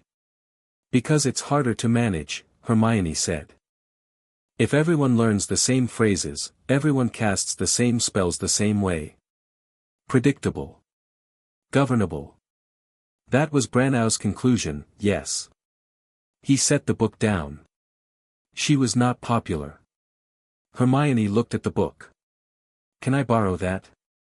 I thought you might ask. He slid it across the desk. Keep it safe, please. I've only the one copy and I've never been able to find another. She took it with both hands, which was how she always handled books worth handling. Professor, she said, because there was something else she wanted to know and Flitwick was honest enough to answer honestly. Did you know? Before this year. That there was a student coming who might, know about foundational casting. He smiled, the small genuine one she'd come to recognize. I knew something was coming. The Book of Admittance, 10 years ago, the inscription was unusual. Not just for your name. For Mr. Potter's as well, actually. He paused. I mentioned it to Albus at the time. What did he say? He said he was aware. Flitwick's expression was measured. He said it with the particular tone he uses when he means he is more aware than you, and intends to remain so. Hermione put Branagh's book carefully in her bag and thanked Professor Flitwick, and walked out into the corridor, and let herself feel the thing she'd been managing carefully since September, the frustration of being in a school where the people in charge knew things about her they hadn't chosen to share. She felt it fully for 30 seconds, named it, categorized it, and set it in the notebook under motivations, Dumbledore, and moved on. Anger was information. Sitting in it was a waste of it. Harry was having his own week. The Quidditch practices were 3 times weekly now, Wood running them with the intensity of a military campaign, and Harry was getting better at something he was already extraordinary at, which was the specific pleasure of a talent meeting genuine instruction. Hermione watched one practice from the stands, not because she was interested in Quidditch, though the mechanics of broom flight were more interesting than she'd admitted, but because she wanted to watch Harry in the air. It confirmed what she'd been thinking. In the air, Harry's magic was unguarded in a way it wasn't in classrooms. On the ground he was controlled, had learned to be, she suspected, from years of being punished for accidental magic at the Dursleys, but in the air there was no old habit of containment, because flying had not been forbidden, flying hadn't existed in his life until the previous month. On the broom, the elemental quality she'd been cataloging came fully to the surface, and it was something to witness. He didn't just fly. He moved through the air as if the air was his medium the way water is a fish's, the broom merely incidental, a translation tool between his intention and the element. She watched him pull a feint in practice, 3 directions at once, genuinely seeming to be in multiple positions simultaneously until the last split second, and she thought of what the oldest texts had called Merlin's casting. He did not impose on reality. He moved with it. She wrote that in a notebook and underlined it. What she hadn't expected was that Harry was also having a week that had nothing to do with Quidditch. He found her Thursday evening in the library, later than usual, and he had an expression she hadn't seen on him before, not the contained stillness, not the concentrated frown, not the open warmth he had with people he trusted. Something more interior. He sat down across from her and didn't say anything immediately, which meant he was still working out what to say. She waited. Harry was worth waiting for. "I was in Charms today," he said finally. "We were practicing Wingardium Leviosa." Flitwick was checking form, going down the row. "And when he got to me, I'd already done it, the feather was up, but I hadn't used the incantation." "I know. I noticed. I didn't notice I was doing it. I was just," he struggled. "I was thinking about what you said. About intent being the actual mechanism, the words just directing it. And I was thinking about it so hard that I forgot to say the words, and the feather went up anyway." "Yes. But here's the thing." He leaned forward. "Before I realized I hadn't said the words, Flitwick looked at me funny. Not in trouble funny. The other kind. And then Dean Thomas, on my right, his feather went up too. He hadn't done anything, he was still trying to get the wand movement right. His feather just went up." Hermione was very still. "And then Lavender's," Harry said. "And then Parvati's. All in a radius around me. Like something spread." She looked at him. She set her pen down, which she rarely did voluntarily. "You broadcast it," she said. "Your intention, when you cast without words, it's not going through the wand's focusing mechanism. It's going out raw. And raw intent at that magnitude, it spread to the people near me. Like heat," she said. "Or sound. Undirected." She picked up her pen again, because her hands needed to do something. "Harry. That's not supposed to be possible. Individual magical signatures are, they're discrete. They don't propagate like that. It would require a level of magical output that what?" She looked at him. "That the books don't have a number for." A silence developed between them, and it was not the comfortable silence of two people who understood each other. It was the silence of two people standing at the edge of something and looking down. "Should I be worried?" Harry said. "About what, specifically?" "About the fact that my magic is apparently contagious." She thought about it seriously, because he deserved a serious answer. "I don't think contagious is the right word. You're not transmitting your magic to them, they still use their own magic to lift their own feathers. You broadcast permission, maybe. The understanding of how it was done, at a level they could access." She paused. "Like, if you show someone an optical illusion and they can't see it, and then you say the right thing and suddenly they see it. You haven't given them new eyes. You've changed what they could see with their own." "Yes." He sat with that. Outside the library windows, the November dark was complete and cold, and the candles in their sconces burned steady and warm. "That's what Merlin used to do," he said. It wasn't a question. "That's what the original texts record, yes." She turned to the page in her notebook. She'd translated the relevant section from the Welsh manuscript last week. He was present at 43 recorded moments of significant magical discovery or advancement. Always in proximity. The academic consensus has been that he was a teacher. But the text, she showed him. The text says he was a catalyst. Not the source. The condition that made the source available. Harry read it. He read it twice, which he always did with things that mattered. Then he said, quietly, "That's what I did in the feather lesson." "I think so." "And you," he stopped. "What?" "You're the one who understands why it works. The grammar. The structure. When you explain something to me, I don't just learn it, I feel it. Like the thing clicks into its actual shape." He was careful with the words, choosing precisely. "And when I understand something that way, the magic responds accordingly," she finished. That's the thing, isn't it? That's what we are to each other's magic." She looked at him across the table.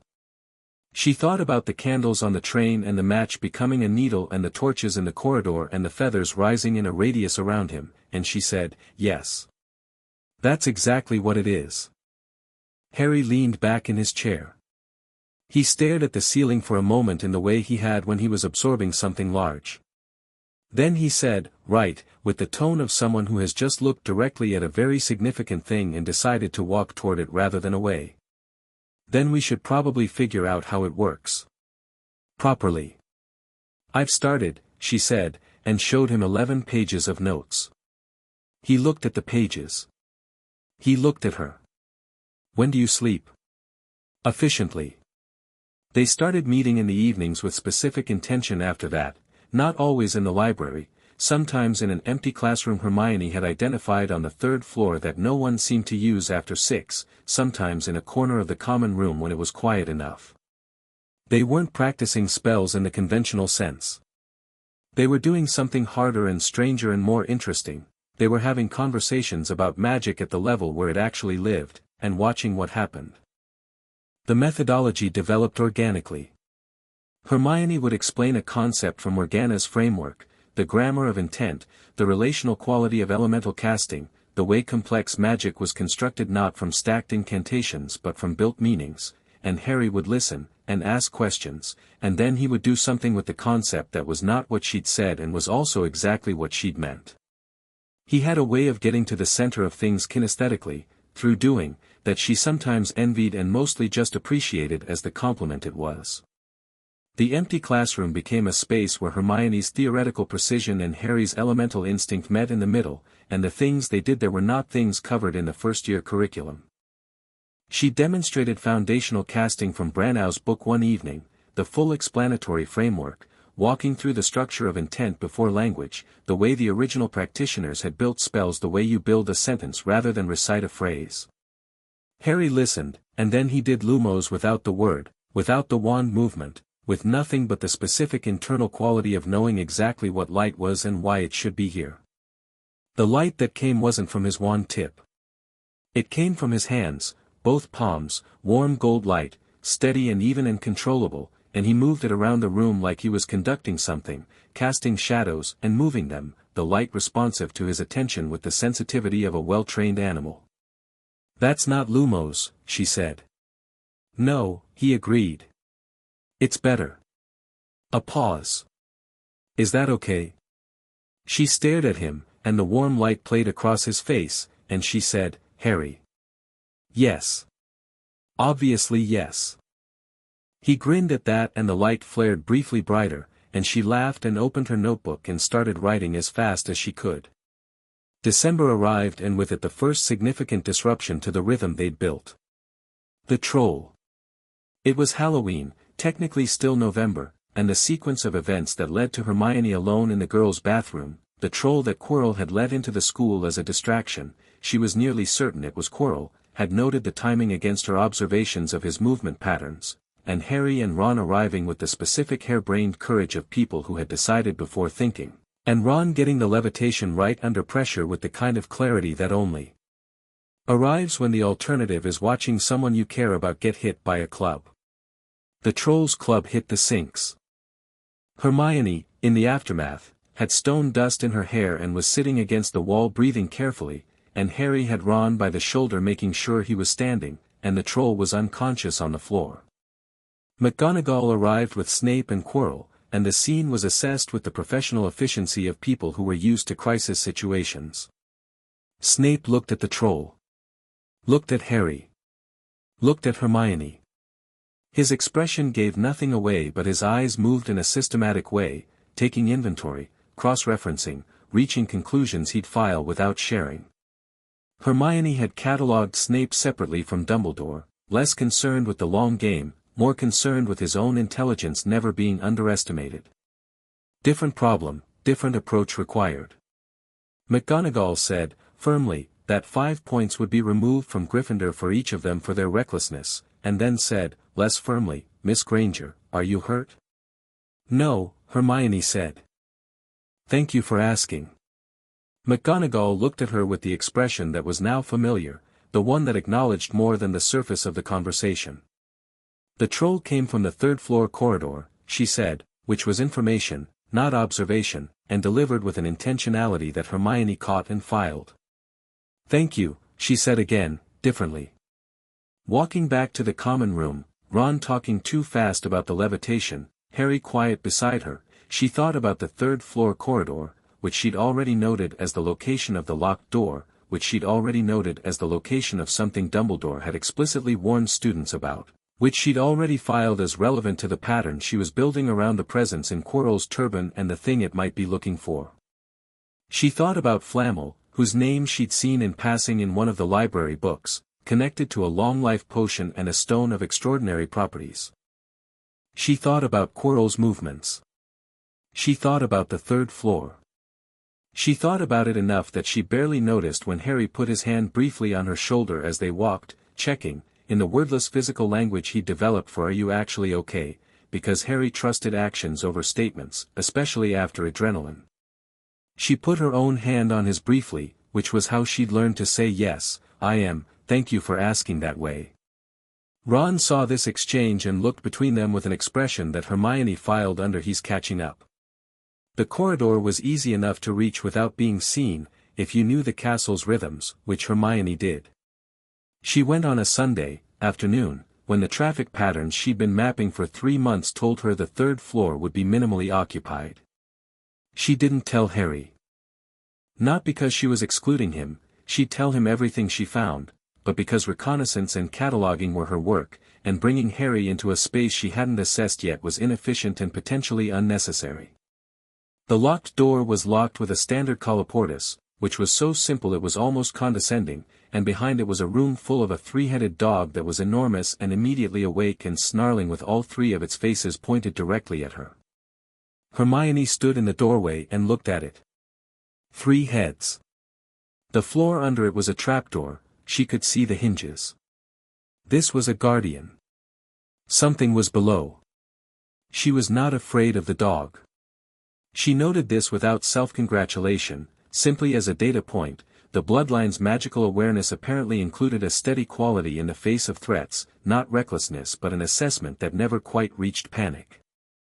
She looked at the 3 heads and she thought about what music did to Fluffy. She'd read about Cerberus, the Greek parallel, and the mythological solution was consistent across cultures.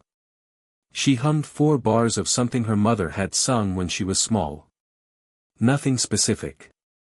Just a melody. All 3 heads began to slow. She watched it happen with the focused calm of a scientist whose hypothesis is being confirmed. The eyes closing, the tension going out of the massive shoulders, 3 enormous mouths relaxing from snarls to slack. The dog sat down. The floor shook slightly with the weight of it. She looked at the trapdoor for 30 seconds, memorized the dimensions, the angle of the hinges, the quality of the wood. Then she stepped back, closed the door, and walked back down the corridor at a measured pace. She found Harry in the common room and sat across from him and said, "There's a trapdoor under a 3-headed dog on the 3rd floor. Something significant is being kept down there. Almost certainly what Quirrell's presence is about." Harry looked at her for a moment. "How do you know about the trapdoor?" "I went to look." "You went to," he stopped. "Alone?" "It was a reconnaissance. Efficiently done." She opened her notebook. "The dog is solvable with music. I've got the room dimensions. The trapdoor looks standard, but I want to research what's typically used for sub-level security in historic magical architecture. Harry stared at her. You just walked in there and looked at it, yes. She looked up. I would have taken you, but I didn't know what I'd find, and I wasn't going to bring you into an unscouted situation. His expression shifted through several things and came out the other side as something that was exasperated and fond and completely resigned. Right, he said. Right? Yeah. Right. He pulled her notebook toward him and started reading her notes from the door. This trapdoor. If Quirrell is after what's down here, what's the timeline? Uncertain. But I think he's blocked on something. There are multiple security layers, I suspect, and he hasn't cleared them all yet. She pulled the notebook back and turned to a fresh page. We have time. But not unlimited time. Harry nodded, and his expression was clear and focused, the way it went when a problem was real and present and had a direction. He picked up his own quill, which he almost never used in casual conversation. What do we need to know? Several things, she said. Starting with Nicholas Flamel. She sent 3 letters that week. One to the University Library in Oxford, requesting a specific archival search. One to a wizarding historical archive she'd found referenced in Flitwick's Branagh book. One to an address in Devon she'd found in a footnote of a footnote, because Flamel was not exactly listed in any directory, but his last known correspondence address had been recorded once, in 1945, in a book about notable alchemists. She didn't expect an answer to the Devon address. It was over 500 years old as a reference and almost certainly no longer accurate.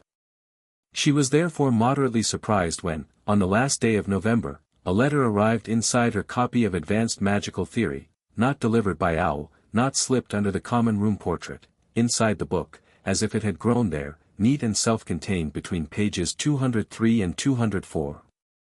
She opened it at breakfast before Harry arrived.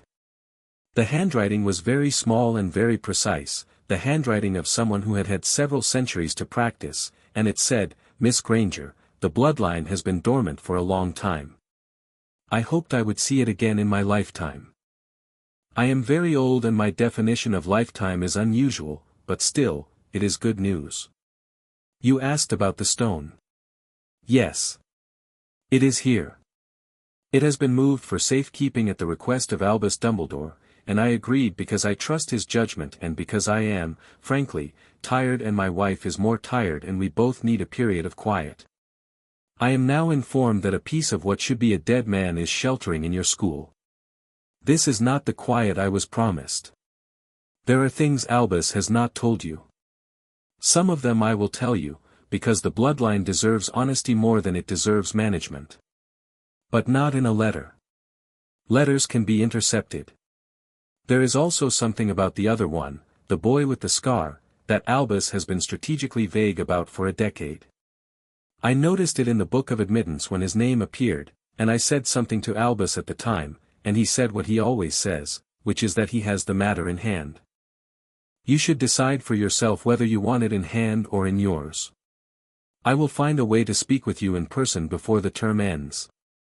In the meantime, the 3rd floor is less secure than Albus believes. It is also not the primary location for what is being sought. Be careful of the one who wears a mask without knowing it. NF Hermione read it 3 times. Then she put it inside the back cover of her notebook and looked at her breakfast and thought about several things simultaneously with the focused speed she was capable of when the information was good. The one who wears a mask without knowing it.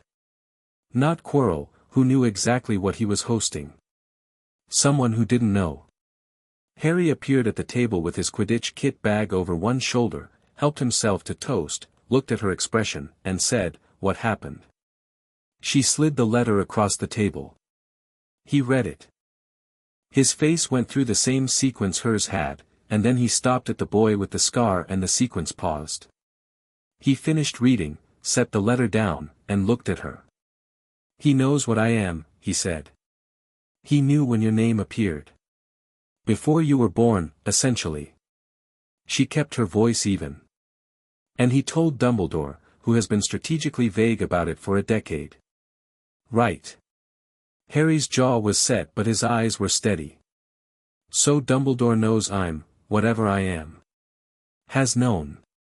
And built the last 10 years around it without consulting you, yes. He looked at the ceiling for a moment, then back down. And the stone is here, in the school, but not where the dog is. Somewhere else. Or the dog room is a decoy, she said. A layer of security that's meant to be found, to satisfy a search that isn't thorough enough. Quirrell's not thorough enough. He's degraded, she said. Whatever he's sharing his head with, it's been diminished for 10 years. It's powerful, but it's not operating at full capacity. It might not know that it's being led to the obvious door. She paused. Someone who was fully capable might set a more elegant trap. Harry looked at her with the expression that was becoming familiar, the one where he arrived at the same place she'd been for a while and recognized the view. Dumbledore, he said. I think so. He's using the stone as bait. For Quirrell. For what's in Quirrell. And he needs it to work itself forward. To try for the stone and fail or succeed, so the situation resolves. She folded her hands. And the reason he hasn't simply dealt with Quirrell directly is because he needs the information.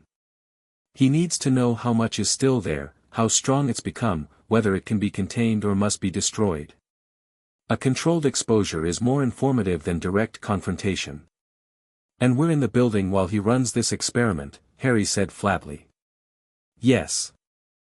That's genuinely, he stopped himself from the word he'd been building toward, which she appreciated because it was early and they were at breakfast and she could tell the word was going to be loud. He picked up his toast instead and ate it with the focused efficiency of someone managing frustration through productive action. There's a letter in Flamel's letter, she said, after giving him 30 seconds. Between the lines. He looked up. He wants to talk to us. He wants to tell us something Dumbledore hasn't.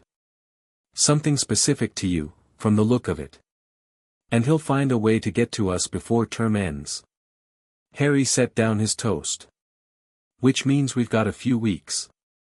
In which we should finish mapping the school's security architecture, she said, complete the Flamel research, and figure out what the mask reference means. She looked at him. And keep doing what we've been doing in the evenings.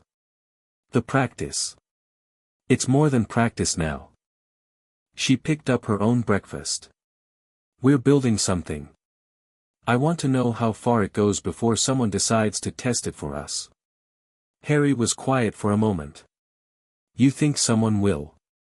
I think we've been noticed, she said simply. By Dumbledore, certainly.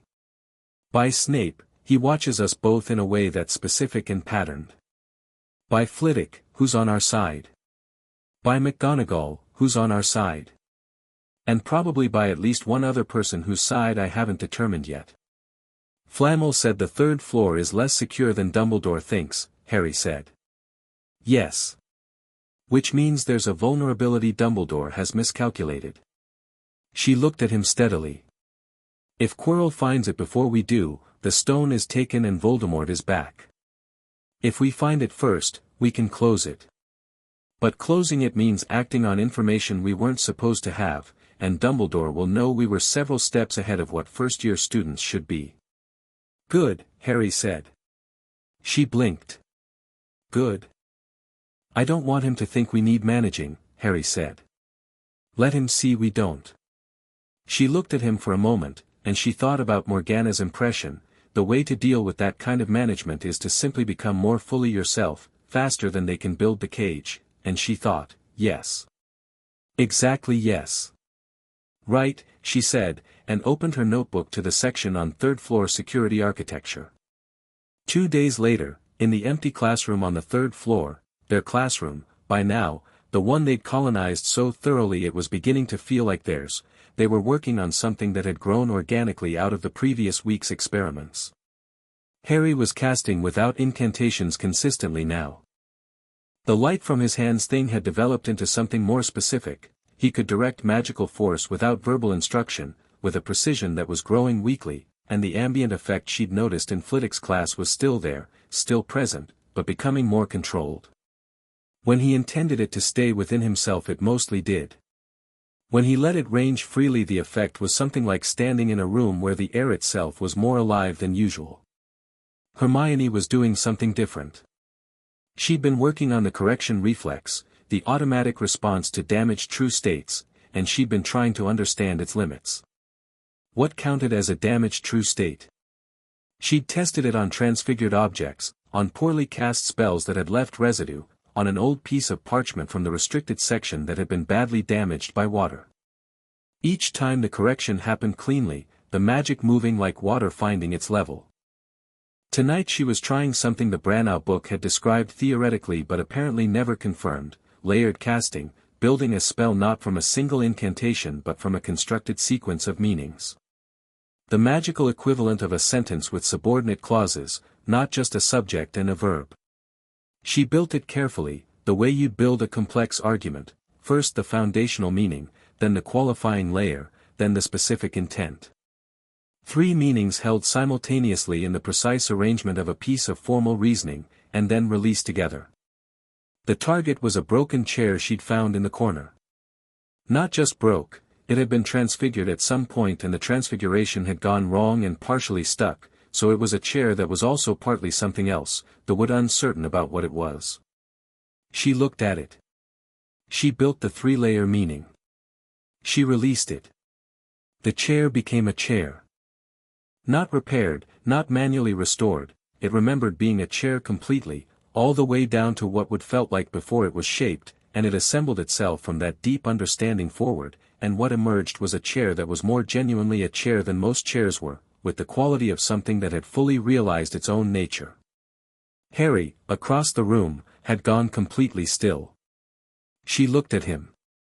"Hermione," he said, and his voice had the careful quality of someone trying not to affect the thing they were describing. "Do you know what that looked like?" The correction was more complete then, it looked like creation, he said. Not repair. The chair understood what it was and became it from the inside out. He looked at her with the expression she'd seen in the boats on the lake and the common room by the fire, that inward quality, the recognition. "If you can do that to a chair, it's theoretical," she said. "What I'm describing is much more complex for living systems, or for curses," he said quietly. She stopped. She looked at him. She thought about Voldemort's curse on a baby, and a baby surviving because the magic itself had intervened, and what that intervention had looked like at the level they'd been discussing, not repulsion, not deflection, but refusal. The magic refusing to accept a damaged true state. "I don't know," she said honestly. "I don't know if it works that way for something that old and that deep." She paused. "But it's worth understanding." He nodded slowly. "Yeah," he said. "It is." They stayed in the room for another hour, working in the warm, focused quiet that had become their most productive shared state. At some point the candles burned lower and Hermione realized they'd been there longer than she'd meant to be, and she began packing her notes, and Harry leaned against the wall watching her and said, "Flamel said he'd find us before term ends." "That's 3 weeks. Approximately. What do you think he's going to say? About me?" She thought about it carefully, because she'd been thinking about it since the letter arrived, and she'd arrived at an answer she thought was honest. "I think he's going to confirm something you already partly know. About what you are, what it means, and what Dumbledore has been planning to do with it." She met his eyes. "And I think hearing it from someone who isn't Dumbledore, and isn't managing anything, is going to feel different." Harry absorbed this. "Different how?" She picked up her bag. "Like the difference between being told the shape of a room you're standing in and seeing it yourself." He picked up his own bag. "I hate that I've been standing in a room someone else designed," he said. "I know." She held the door open. "But we're starting to see the architecture." He walked through the door ahead of her, and the corridor was dark and quiet and the castle hummed its ancient frequency around them, and somewhere above them, the 3-headed dog dozed its charmed sleep over a trapdoor that led to things they didn't yet fully understand. But they were getting there.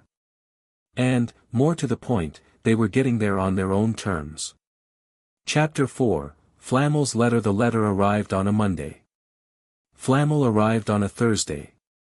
Hermione had not expected the second part. She'd been operating on the assumption that finding a way to speak with you in person meant something mediated, a portrait, perhaps, or another object-delivered message, or some charm she hadn't encountered yet.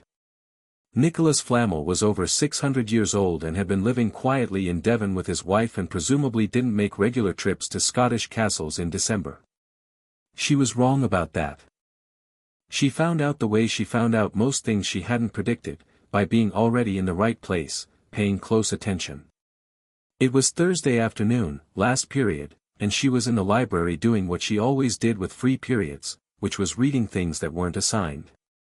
The book was a history of notable alchemical practitioners, borrowed from the restricted section with a note from Flitwick that had taken her 30 seconds to obtain because Flitwick was constitutionally incapable of refusing a student who asked good questions.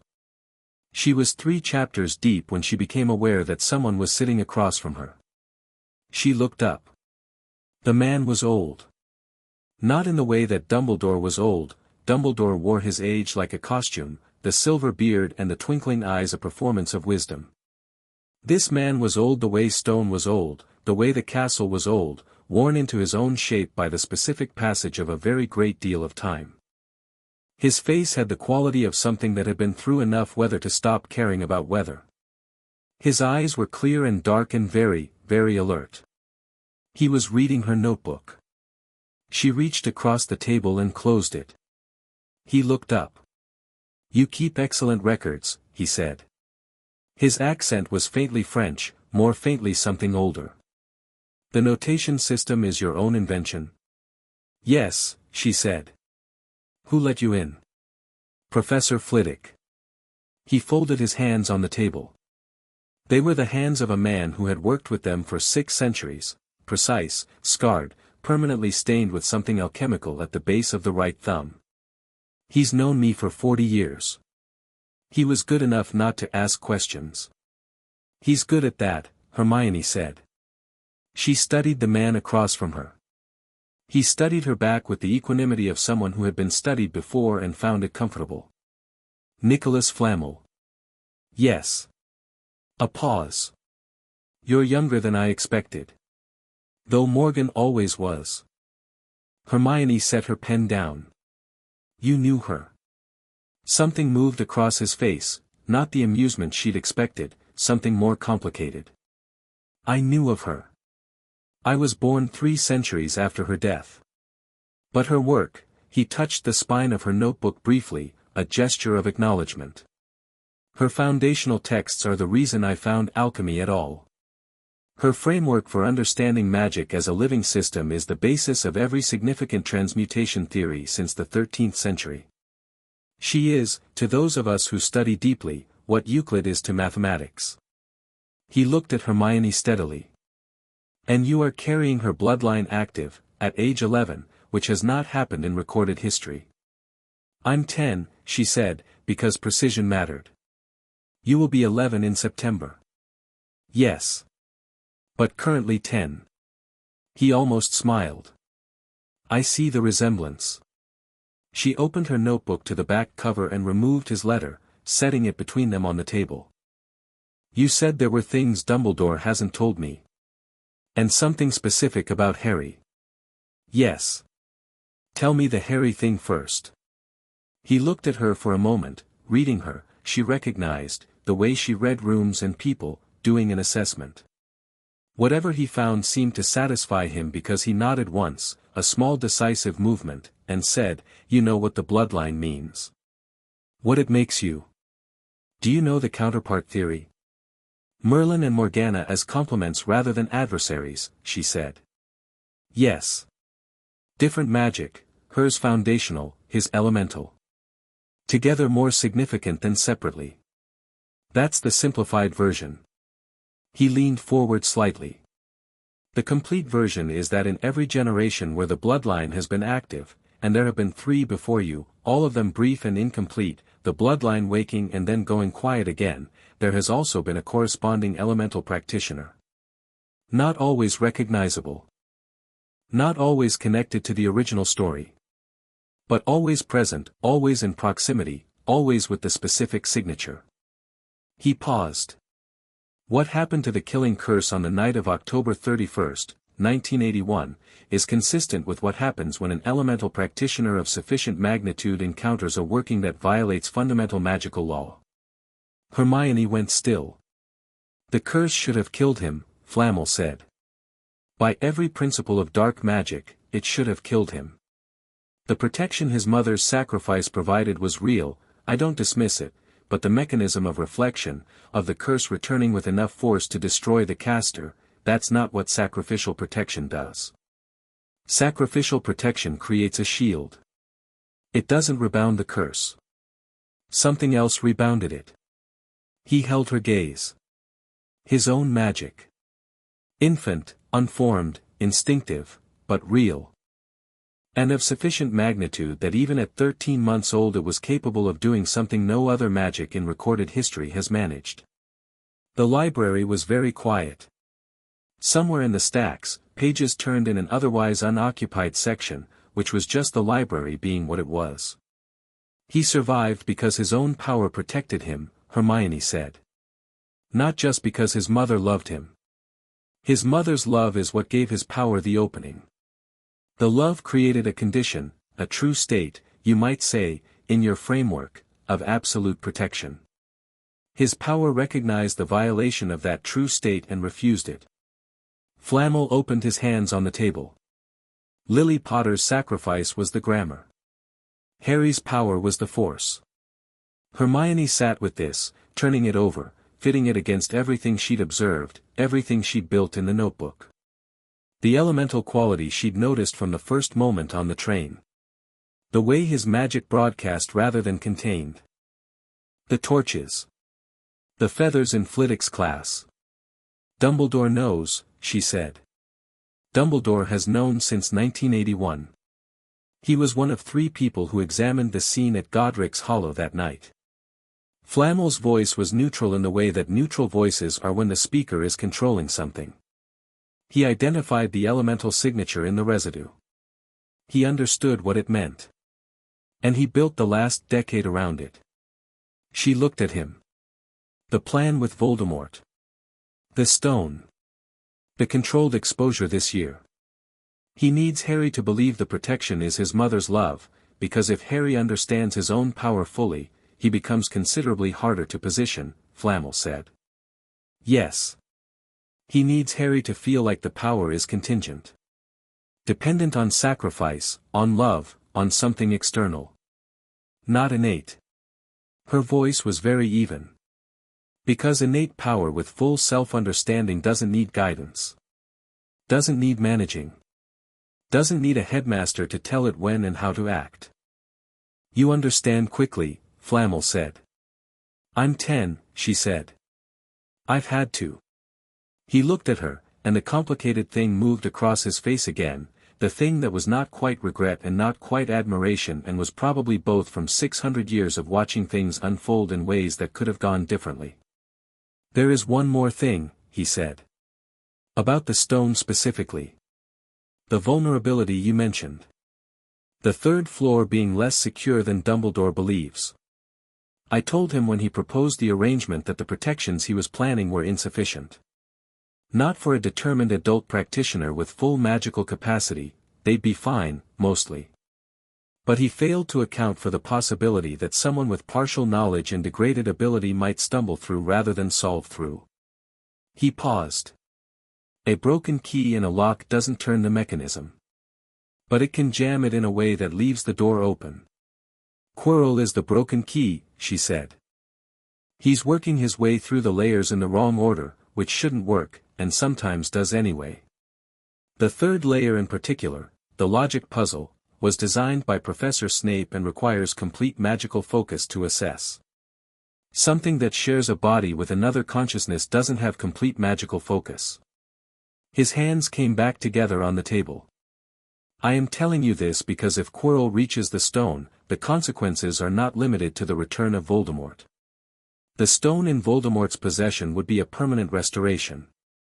Not a return but a completion.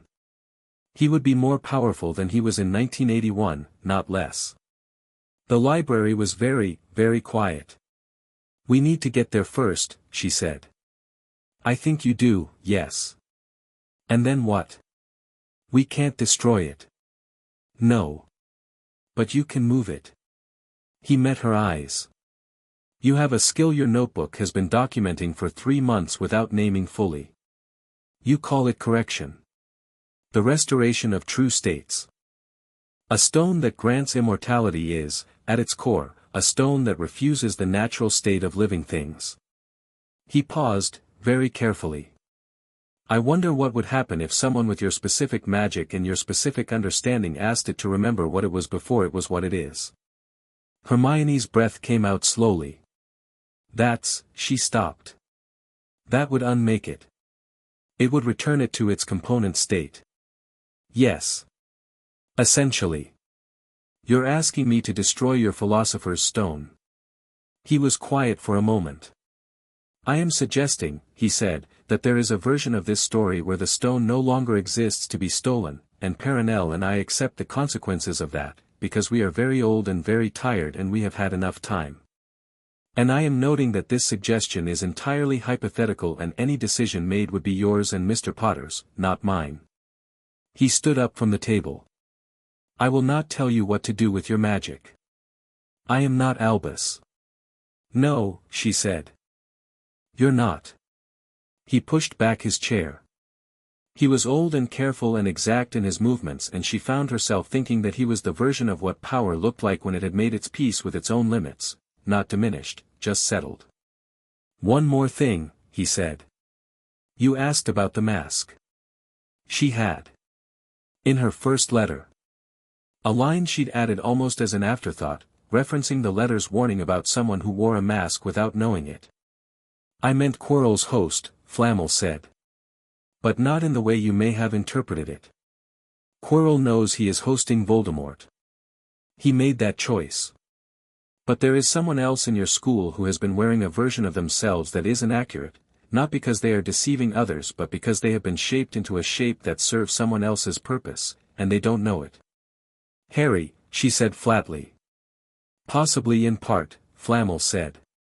But I was thinking of someone else. He buttoned his coat, which was the coat of someone who had been alive long enough to dress practically over everything else. Someone who has been told a story about themselves so thoroughly and for so long that they believe it completely. And whose real story would be quite different if told honestly. He looked at her one last time, clear and direct. You will know when you see it. Then he walked out between the shelves, and she heard him say something pleasant to Madame Pants at the desk, and then the library door, and then nothing. She sat very still for a long moment. Then she opened her notebook to a fresh page and wrote Flamel, Thursday at the top and began writing as fast as she could. Harry took it well, which was to say he took it the way he took most large things, quietly, and then with questions, and then with a quality of resolution that was already calculating forward rather than sitting in the feeling. She told him everything that evening in their classroom, the full account, nothing paraphrased. She had learned early that paraphrasing with Harry lost something. He needed the exact words, the specific phrasing, because his instinct for subtext was good enough to notice when something was missing from a summary. He was quiet through all of it. When she finished, the first thing he said was, he knows what I am and he's been building a plan around it for a decade. Yes. Without my knowledge. Without asking. Without any acknowledgement that you might have opinions on the subject, yes. He looked at the desk in front of him. He had his hands flat on it, a thing she'd noticed he did when containing something large. And Flamel thinks we should get to the stone before Quirrell. Before anything else, yes. The timeline is, I don't think we have weeks. I think we have days, maybe less. What makes you say that? Quirrell's been more agitated this week. His classroom behavior is different, less controlled, more distracted, like something is pressing from inside. Whatever he's sharing his head with is getting impatient. She'd been noting the changes daily, the slight increase in the wrong kind of presence she could feel when Quirrell was near, the darkness getting louder. I think Quirrell is being pushed harder. Harry nodded slowly. The broken key. Working through the layers in the wrong order. Eventually the wrong order stops mattering if you push hard enough. He looked up. Then we go now. Not this week, now. I want 2 more days, she said. I need to confirm something about the final layer. The one Flamel said Snape designed, the logic puzzle. I want to see the actual mechanism before we walk into it. How? Snape's office hours are tomorrow morning. I'm going to ask him about advanced defensive logic structures. Harry stared at her. You're going to ask Snape to explain his own security to you. I'm going to ask him about the theoretical architecture of magical logic constructs, framed as an academic inquiry into defensive theory, she said. Snape is a brilliant man who rarely gets to fully demonstrate it to anyone who can follow the demonstration. I'm going to give him the opportunity. He hates me, Harry said. He doesn't hate you. He has complicated feelings about your father projected onto you. She looked at him. He doesn't know me yet.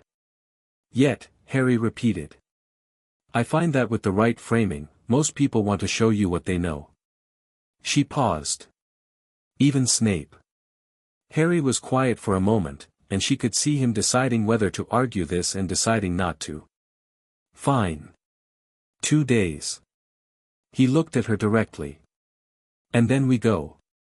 And then we go, she agreed. She also told him the other part, the harder part, what Flamel had said about the stone and what it would mean to unmake it. She told it straight, no softening, because he deserved the full account. Harry listened with his hands still flat on the desk. When she finished he said, he wants you to destroy it. He wants us to make our own decision. He was very specific about that distinction.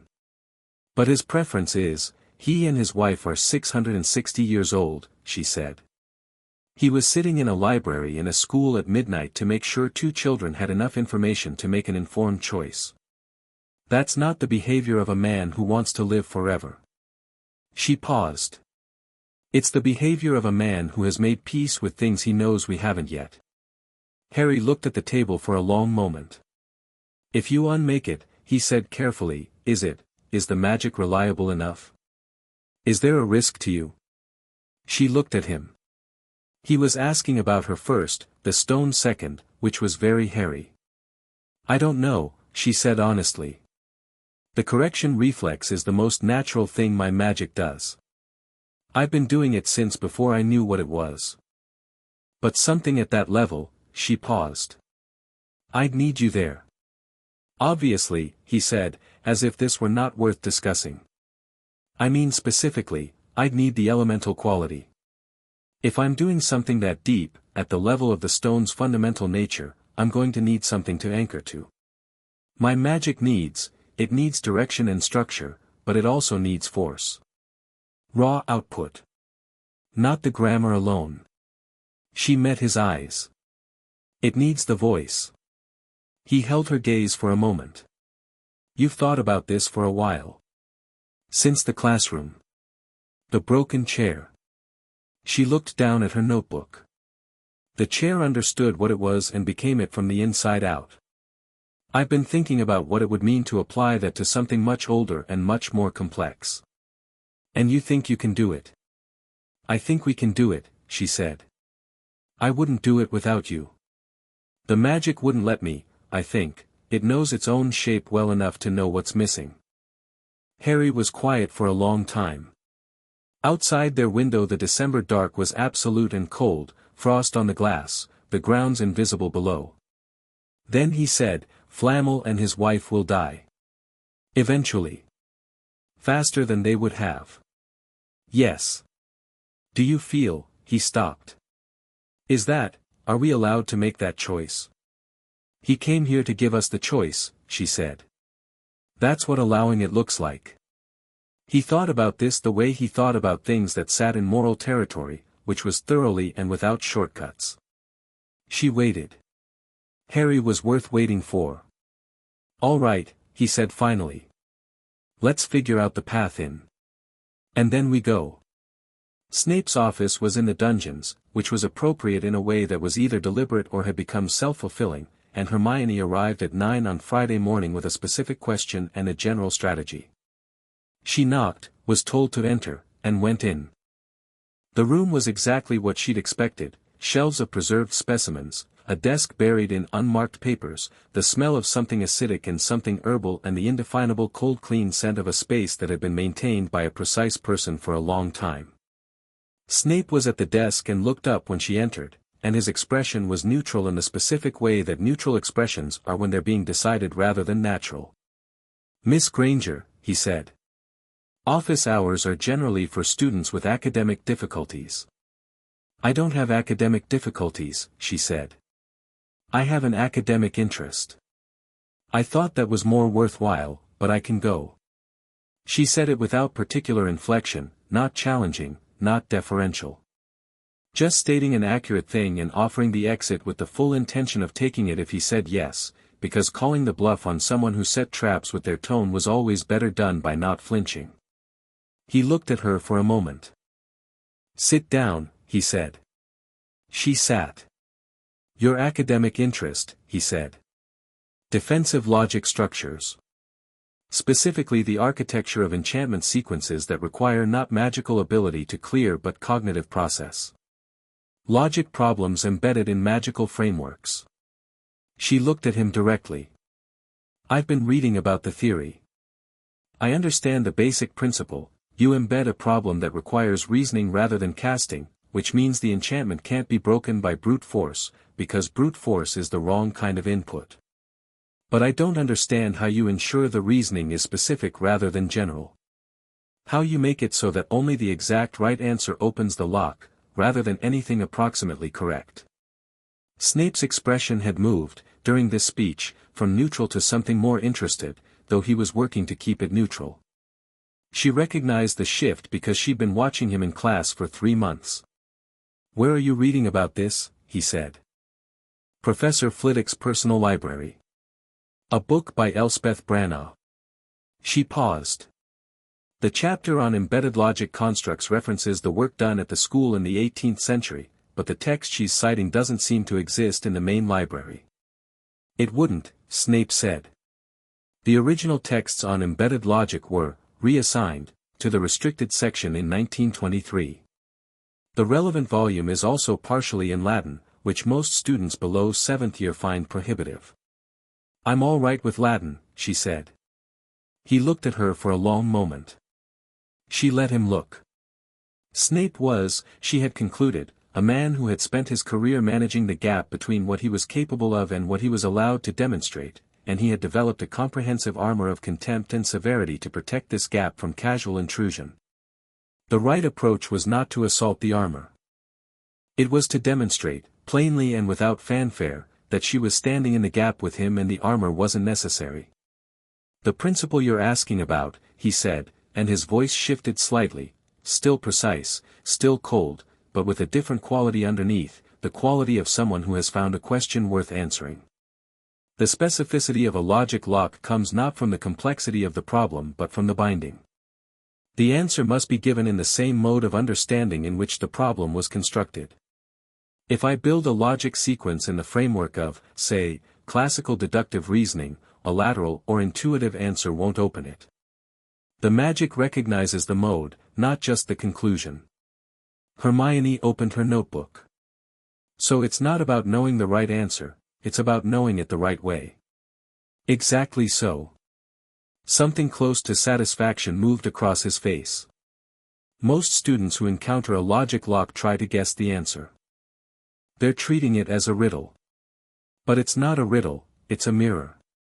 It reflects the structure of the solver's reasoning back at the problem, and if the structure matches the original construction, the lock recognizes its own architecture," she said, writing. "And opens." "Yes." He watched her write. Your notation system is unusual." "It's my own. I can see that." He paused, and she could tell the pause was covering something he'd noticed, the older language notation she'd been using alongside standard academic shorthand, the integration of Morgana's framework with conventional theory. She did not explain it, and he did not ask, which was a form of mutual respect she noted with something like appreciation. "One more question," she said. "One more," he agreed, in the tone of someone who would probably answer several more and didn't want to acknowledge it. If a logic lock is built on the assumption that the solver has a singular, intact consciousness, one mode of reasoning, what happens when the solver is, hypothetically, not? When there are two consciousnesses sharing the attempt? The room was very quiet. Snape looked at her. His eyes were sharp and black and she met them steadily, because she was not going to look away from this. She was letting him know she knew, without saying it, because Snape was the kind of man who respected information given economically more than information given in full. Hypothetically, he said, very slowly, the modes of reasoning would conflict. The lock would receive contradictory structural input. It would, not open. He paused. But the conflicting input could destabilize the mechanism. Cause it to behave unpredictably. "Jam in the lock," she said quietly. Something shifted in his face. The armor did something complicated, and for a fraction of a second she saw what was underneath, not warmth, not softness, but something more urgent. Concern, maybe. The concern of a person who has designed something and is suddenly aware it may fail in a way he hadn't anticipated. "Miss Granger," he said, and his voice had lost its controlling quality, become something more direct. "What do you know?" "Quite a lot," she said. She closed her notebook and stood up. "Thank you, Professor. This was extremely helpful." He said, "Whatever you're thinking of doing," and stopped himself, and she could see him making calculations in real time, the same ones she'd already made, and reaching conclusions he didn't like. "I'll be careful," she said. "I'm always careful." She walked out of the dungeon and up the stairs and thought about what she'd confirmed: the lock would malfunction under a divided consciousness. Quirrell was a divided consciousness. The stone was more exposed than anyone in this school fully understood, and it had maybe 48 hours before the broken key jammed the mechanism and the door swung open. She found Harry at lunch and said, "Tonight." He looked up from his food. "Not 2 days. Tonight." He pushed his plate aside. "What changed?" "Snape's lock will fail under Quirrell's divided consciousness. It's already unstable, he's been trying the layers in the wrong order and each wrong attempt degrades the structural coherence of the sequence. When it fails, there's nothing between Quirrell and the stone." Harry was already pushing back his chair. "Eat first," she said.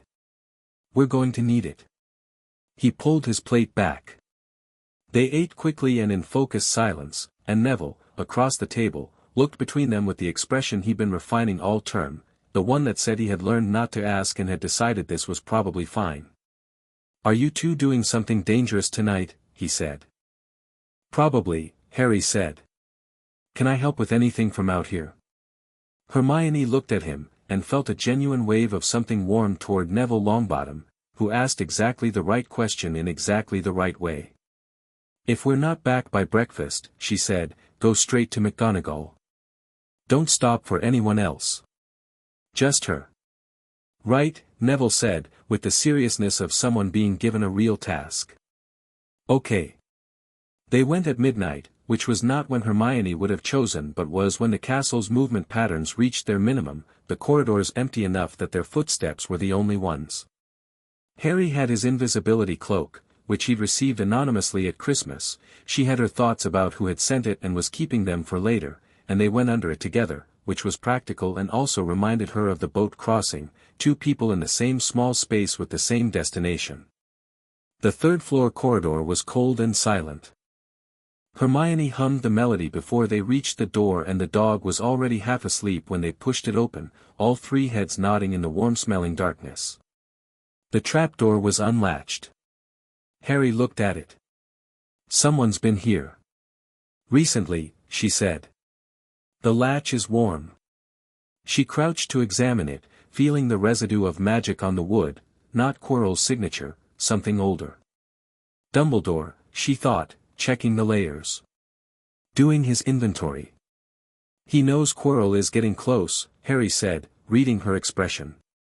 He's watching it approach and not acting, she said. Still running the experiment. Harry's jaw set. He pulled open the trapdoor and looked down, darkness and the smell of earth and old magic. Ready? She looked at him. In the dim light of the corridor he was very still, that quality of contained intensity at full strength, and she thought about what Flamel had told her, his own magic, infant, unformed, instinctive, but real, and she thought about the feathers rising in Flitwick's class, and the torches, and the light from his hands in their classroom, and she thought, yes. This is what it was always going to come to. The grammar and the voice, both present, going down together into something old and significant. Yes, she said. They dropped. The devil's snare was waiting and interested, and Harry sent light through it, not Lumos, the real thing, the light from his hands, full and warm and intense, and the plant recoiled in a way that spoke to something biological about darkness and the things that lived in it. They were through in 30 seconds.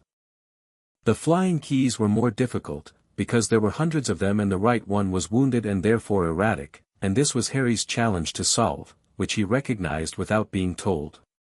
He flew, not on a broom but somehow on something else, his body barely seeming to obey gravity, moving through the cloud of keys with the same quality she'd watched from the stands during Quidditch practice. He caught the key on his third pass, a clean, neat grip that left the key sitting still in his palm, and landed beside her like he'd simply stepped down from a height. He handed it to her. She noticed the key was no longer struggling. It calmed down, she said. I asked it to, he said, as if this were unremarkable. The chess game. She assessed it in 30 seconds, the pieces were enormous, medieval, aggressive. The game was designed to test nerve as much as strategy, the board built to intimidate. She walked to the White Queen's side, studied the arrangement, and played it in 11 moves. Not perfectly, she sacrificed 2 pawns and a bishop she'd rather have kept, but cleanly and without hesitation, which was the important thing. The pieces moved when she told them to and they moved with the specific quality of things recognizing authority in a voice. Harry raised an eyebrow. Later, she said. The troll was unconscious, which she filed without much interest. Then they reached the potions room. 7 bottles, the logic puzzle Snape had designed. She stood in front of them and thought about what Snape had told her. The answer must be given in the same mode of understanding in which the problem was constructed, and she reached for the mode, classical deductive reasoning, and worked through the clues in the correct sequence, and identified the forward bottle in under 2 minutes. Harry looked at her doing it and said nothing. He had learned to say nothing when she was working the way she had learned to say nothing when he was flying. The division of expertise was clean and complete between them. That one, she said. Sure. Classical logic sequence. I'm sure. He picked it up. He held it, and she watched him with the kind of attention she reserved for things that were about to be significant, and he said, How bad is what's on the other side? Potentially very bad, she said. We don't know what form it's in. We know it's fragmented, degraded, spent 10 years surviving in less than ideal conditions. She looked at him. We know your magic has already beaten it once. I was 13 months old, he said. Your magic knew what it was doing, she said. It still does. More so. She paused. And I'll be there. He looked at her, and she met his eyes, and the thing between them that didn't have a precise name and didn't need one was very clear and steady. He nodded once. She nodded back. He drank the potion. She watched him walk through the black flame barrier, which parted around him like a curtain, and she had the specific feeling she always had watching Harry do something he didn't know was extraordinary, the feeling of witnessing something the rest of the world hadn't been given the vocabulary for yet. Then she drank the return potion and waited. She didn't wait long. 8 minutes, by her internal count. The black flames shivered and Harry came back through them, and he was walking steadily and his face was very pale and his eyes were bright with the aftermath of something large, and she looked him over with the systematic assessment she used for situations that mattered and found, no physical injury, elevated magical output, some kind of residual, not dark magic, but the residue of dark magic having been refused. It was there, he said. In a mirror. The stone appeared to me, I could see it, in my reflection, and then it was in my pocket. She looked at his hands. And it was in there. In the room. Not Quirrell, Voldemort. He said the name with complete steadiness, which she noted. Not a person. A face growing out of the back of Quirrell's head, behind the turban. What happened? I touched Quirrell. He looked at his hands. They were slightly reddened. When my hands touched him, he burned. Not from fire. Something in my magic, the same thing Flamel described. The contact reaction. He looked up. He's gone. I think Quirrell is dead. And the part of Voldemort that was in him burned away when the host died. The room was very quiet. She looked at him carefully. Are you all right? She said. I watched a man die, he said. And yes. I'm all right. He said it with the particular honesty he always had about large things, the honesty that didn't perform. I'm not glad about Quirrell. I'm not sorry about the other thing. That's correct, she said. Both of those things are correct. He held out his hand. In the palm of it, small and red and impossibly significant, was the Philosopher's Stone. She looked at it for a long time. She thought about Flamel in the library, settled and old and tired and precise.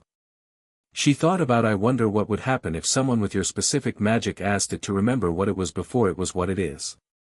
She thought about the broken chair in the classroom, becoming fully itself from the inside out. She looked at Harry. You should put it down. He set it on the floor between them. It sat there, warm-colored in the dim light, and she crouched in front of it and looked at it the way she looked at everything she was about to genuinely understand, not performing assessment, actually doing it. This is your choice, Harry said from behind her. About the stone. I'm not going to, it's yours. It's ours, she said. That's the point. She looked up at him. I need you to be present.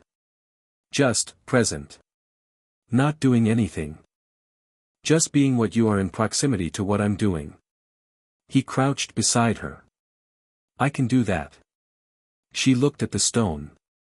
She thought about what it was at its most fundamental level, a mineral, a crystal structure, something that had been in the earth once and been shaped and then been made into something that violated the laws that governed living things. She thought about the word she needed, the specific meaning, not destroy, not return, but something that meant become fully what you always were before you were made into something else. She said it. 5 syllables, old language, the deepest register she'd accessed yet, and she felt Harry beside her like standing next to a fire, not warmth but force, enormous and undirected and immediately responsive to her, the same way it had been since the candles on the train. She reached for it, the way she'd learned to, and shaped it around what she was doing the way a breath shapes a spoken word. The stone didn't explode or crumble. It simply stopped being the Philosopher's Stone. It became a small, dark red mineral with no particular properties, the kind of thing you could find on a riverbank, and it sat on the floor of the potions chamber below Hogwarts looking unremarkable in a way that felt like relief. She picked it up. It was warm from the floor. She held it for a moment, and then she closed her hand around it, and she thought, Flamel. Thank you. Harry said, very quietly, done. Done, she said. They both stood up. They were in a chamber below Hogwarts at roughly 1 a.m. in December, 11 floors of castle above them and 100 things to navigate in the days that followed, and Hermione had just unmade one of the most significant magical objects in history and Harry had repelled what remained of the most dangerous dark wizard of the age using nothing but the force of what he was. She looked at him. He looked back. We should go up, he said. Yes, she said. They went up. Dumbledore was waiting in the corridor outside the third-floor room. Not as if he'd just arrived, as if he'd been there for a while, standing quietly in the dark with his hands folded in his sleeves, the specific stillness of a man who had been expecting an event and was watching it arrive. The corridor torches were low and amber, and in their light his face was unreadable in ways that meant it had been made unreadable.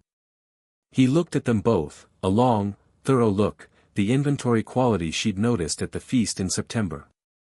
"I see," he said. Hermione held out the small dark red mineral.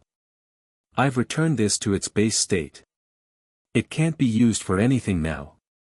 She kept her voice even. "The stone no longer exists." Something moved across Dumbledore's face that she watched with the attention she gave to significant things. Not anger, he was not an angry man, she'd concluded, which made him harder to predict than angry men. Not surprise either, which was interesting. Mostly it was the expression of someone recalculating, adjusting a plan to account for a variable that has moved outside the expected parameters. "And Quirrell," he said. "Gone," Harry said. "Both of them." Dumbledore looked at Harry for a moment, and she watched his eyes, and she saw him see something he had always suspected but now had confirmed, the full unmanaged scope of what Harry was, and she watched him make the adjustment. The slight shift in the way he was standing, the realization that the next 10 years of his plan had just changed shape. "You went without telling me," he said. Not accusatory. Noting. "Yes," she said. "You had information that," he paused. "Nicholas Flamel." "Yes." A silence. The corridor breathed its old stone quiet around them and the torches burned low and none of them moved. "I see," Dumbledore said again, and this time it contained more. She looked at him and he looked back at her, and she thought, this is not over. This is the beginning of a different phase of a longer thing. He is adjusting his understanding of what we are and what that means for what comes next, and he is doing it right now, standing in this corridor, and when he finishes he will say something kind and measured and strategic. "You should rest," he said. "Warm. Measured. We will speak tomorrow, both of you, when the night is behind us." He looked at Harry, then at her, and his eyes had the quality of a man who has been genuinely surprised by something and has chosen to find it interesting rather than threatening. "You have done something remarkable tonight." "We've done what needed doing," Hermione said. "There's a difference." He looked at her for a moment, and the calculation in his eyes shifted slightly. Not admiration, something more careful than that. The look of a player who has just seen the board from a new angle. "Yes," he said quietly. "There is." He stepped aside. They walked past him toward the stairs, and Hermione didn't look back, because she had learned from Morgana that the point of not looking back was not defiance, it was priority. There were things behind her and things ahead of her, and the things ahead were more worth looking at. Harry walked beside her, and at the first landing he said, in a voice that was low and tired and something else she was still learning the name for, "He's going to try to stay ahead of us." "He's going to try," she said. "We'll keep being faster." "That's been the plan," she said. They walked up through the silent castle, through the dark and the cold and the particular midnight quality of a building that had been standing for 1,000 years and had seen things, and Hermione turned the small dark mineral over in her fingers and thought about Nicholas Flamel and Perenelle and 600 years of time, and she thought, "I'll write it up properly in the morning." She always did. Chapter 5, The Chamber and the Throne. The castle changed after Christmas. Not visibly, the stone was the same stone, the staircases still moved on their own schedule, the great hall ceiling still reflected whatever the sky was doing outside.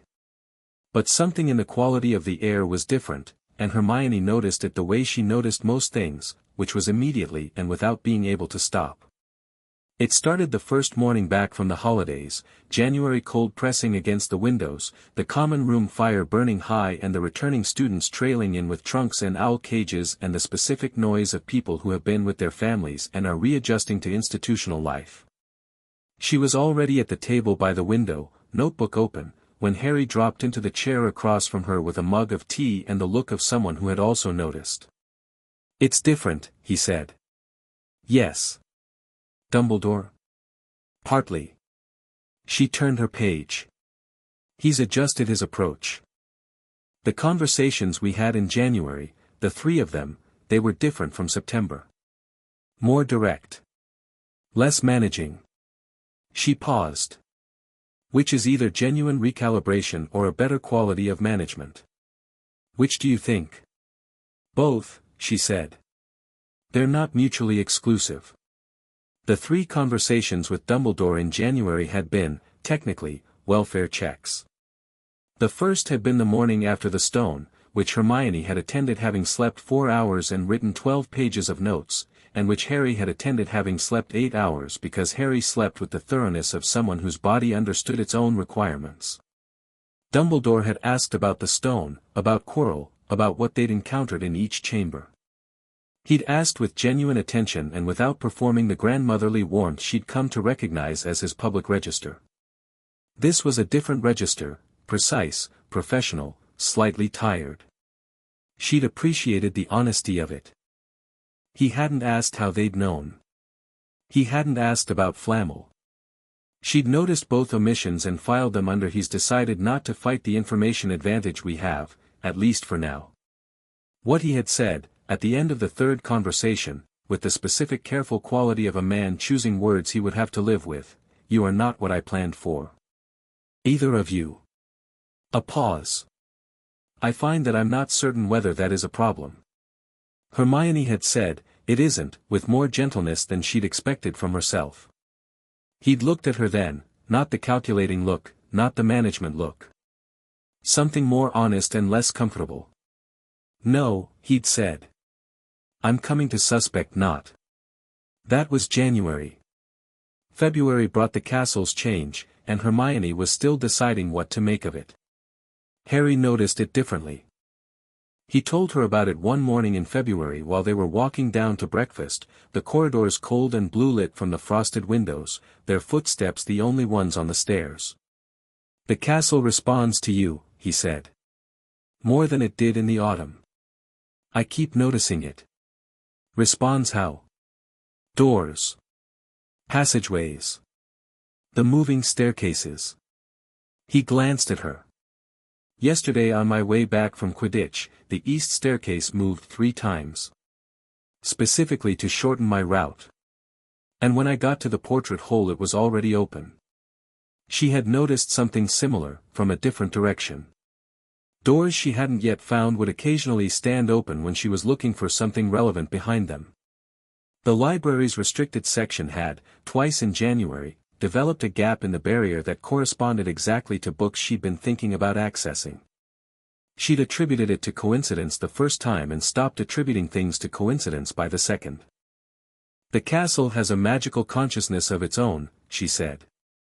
"It was built by 4 of the most powerful practitioners in history, and 1,000 years of habitation by magical people has given the building a," she searched for the right word. "Personality," Harry said. "Memory and responsiveness," she said. "Though personality isn't wrong."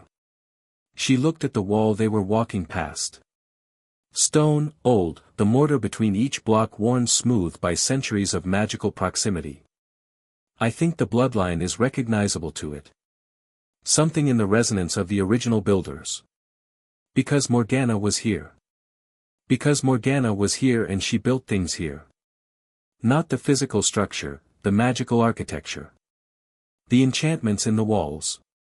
The wards in the foundations." She ran her fingers briefly along the stone as they walked, and felt what she always felt, the low steady hum she'd first noticed on the boat crossing. She wove herself into this place. The castle remembers her. Harry was quiet for a moment. "And me?" "You're adjacent," she said. "The elemental quality. The castle recognizes the signature because it's encountered it before, in a different form." She looked at him. "Merlin helped Salazar Slytherin with specific structural enchantments. The earliest records. He was here, briefly. So the castle knows us both. It's been waiting for us both, she said. I think that's part of what the change is. It's settling. Recognizing. It knows we're here and it's adjusted. Harry looked at the ceiling of the corridor they were passing through, which was ordinary stone with nothing remarkable about it except its age. He had the inward quality, the slight frown. That morning in December, he said. After the stone. Walking back through the castle. It felt like something shifted, she said. I felt it too. Like the building exhaled, he said. Yes. She looked at the stone. Exactly like that. The discovery of the passage happened the way most of the important things had happened since September, organically, without plan, in the way that the right things seemed to find them when they'd done enough preparation to be ready to receive them. It was a Wednesday in late February, evening, the light already gone and the windows black. They were in their usual classroom, the third-floor empty room that was theirs now in every practical sense, their names not on any door but the space thoroughly colonized by the evidence of their working, the slight scorch mark on the west wall from a November experiment that hadn't gone as cleanly as intended, the chalk notation on the floor they'd never quite fully erased, the particular arrangement of the chairs. They were working on something Hermione had been developing since January, a refinement of the layered casting she'd demonstrated on the broken chair, trying to apply it to active magical constructs rather than passive objects. The difference was significant. Objects held their own history quietly, passively, available to be read and corrected. Active magical constructs had their own ongoing logic, their own momentum. Correcting something in motion was fundamentally different from correcting something still. She'd been trying to use it on a poorly cast lumos from a borrowed wand, a construct already in motion, stable enough to examine but not complicated. She held the light, felt its structure, identified the imprecision in the original casting, and tried to correct it mid-state. What happened was not what she expected. The light went out. And the floor of the classroom opened. Not dramatically, not with a rumble or a groan or any of the theatrical signals the trapdoor under the three-headed dog had provided. A section of the flagstone floor, roughly 2 feet square, simply became transparent, revealing stairs going down into amber-lit darkness, and the quality of the magic rising from below was the most significant thing she'd felt in this castle since the night on the lake. They both looked at the opening in the floor. That was you? Harry said. The layered casting. She crouched beside the opening. I was asking something to return to its true state and the castle, redirected it. To something that was already supposed to be found. She looked up at him. The castle didn't open a floor for no reason. There's something down there it thinks we should see. Harry crouched beside her, looking into the amber light. The stairs were stone, worn smooth by something, not use, because nothing had used them for a very long time. Just age. The amber light had no visible source. How old is it? He said. She reached down and touched the first step. The magic in it was so old it had lost any individual signature. It was like touching the stone of the outer walls, like touching the deep foundations. Older than the school, she said. The passage predates the castle's construction. The castle was built around it. Harry looked at her. Morgana, she said. He was already on the first step. The passage went down for what felt like 2 full minutes of walking, not a steep decline, a gradual one, the walls narrowing slightly as they descended before opening again.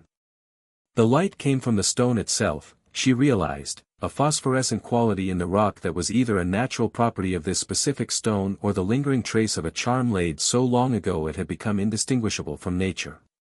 At the bottom, the passage opened into a chamber that stopped them both.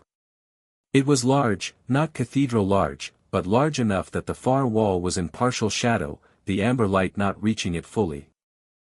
The ceiling was low and vaulted, the arches hand-cut rather than constructed, which meant someone had carved this space by hand and by magic from the bedrock of Scotland. The floor was flat and even.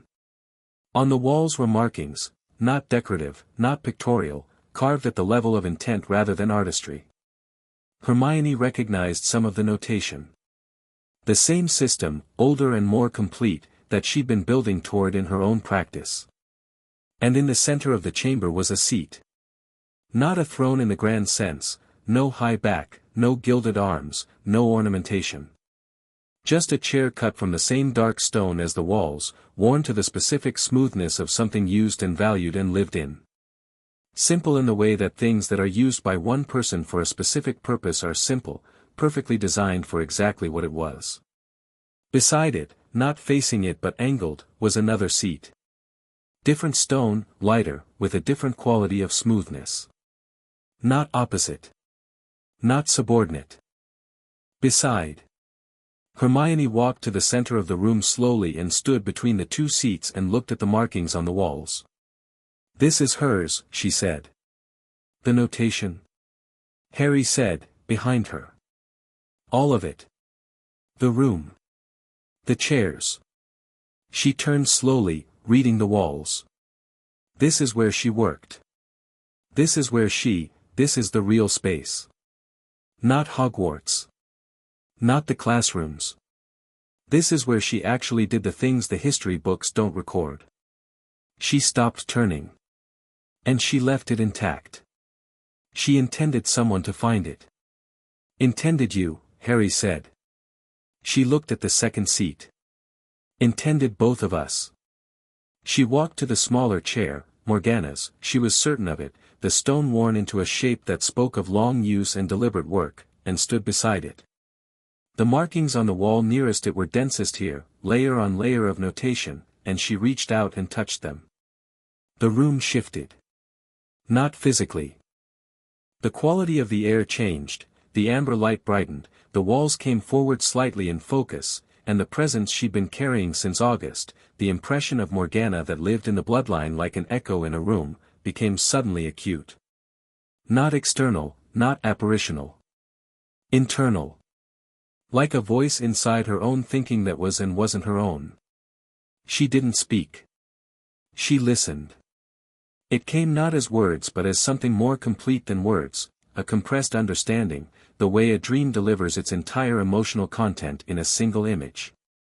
She received it the way she received things she was actually ready to receive, which was completely and without translation. The history of what happened between Morgana and the original Merlin. Not the mythology. Not the legend. The truth. They had been students together, in a time before Hogwarts formalized around the knowledge they'd helped build. They had discovered what they were to each other's magic the same way Hermione and Harry had, not by design, by contact. By proximity and observation and the gradual, accumulating evidence of two magical systems that responded to each other in ways that made both more fully themselves. The conflict, the famous conflict, the battles and the villainy the legends recorded, had not been what the legends said. There had been a disagreement, yes. A significant one. About what to do with the knowledge they'd built together, the foundational understanding of magic that went deeper than any formal system taught before or since. Merlin had aligned with the consolidating political forces of the age, had believed that the knowledge needed institutional structure, needed to be codified and controlled and administered through something that would outlast both of them. Morgana had disagreed. Not with the preservation, with the control. With the decision that some people would be permitted access and others would not, that the depth of the language they discovered would be rationed by an institution run by people who were afraid of its full scope. It had not ended in evil.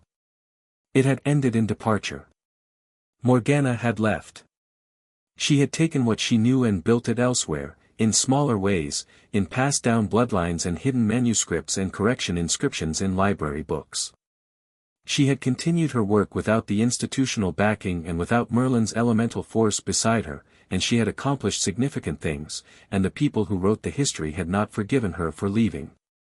And the thing Hermione understood, standing in the chamber with the impression running through her like a current, was the other truth, the one the legends had buried most thoroughly. Morgana had not wanted to leave.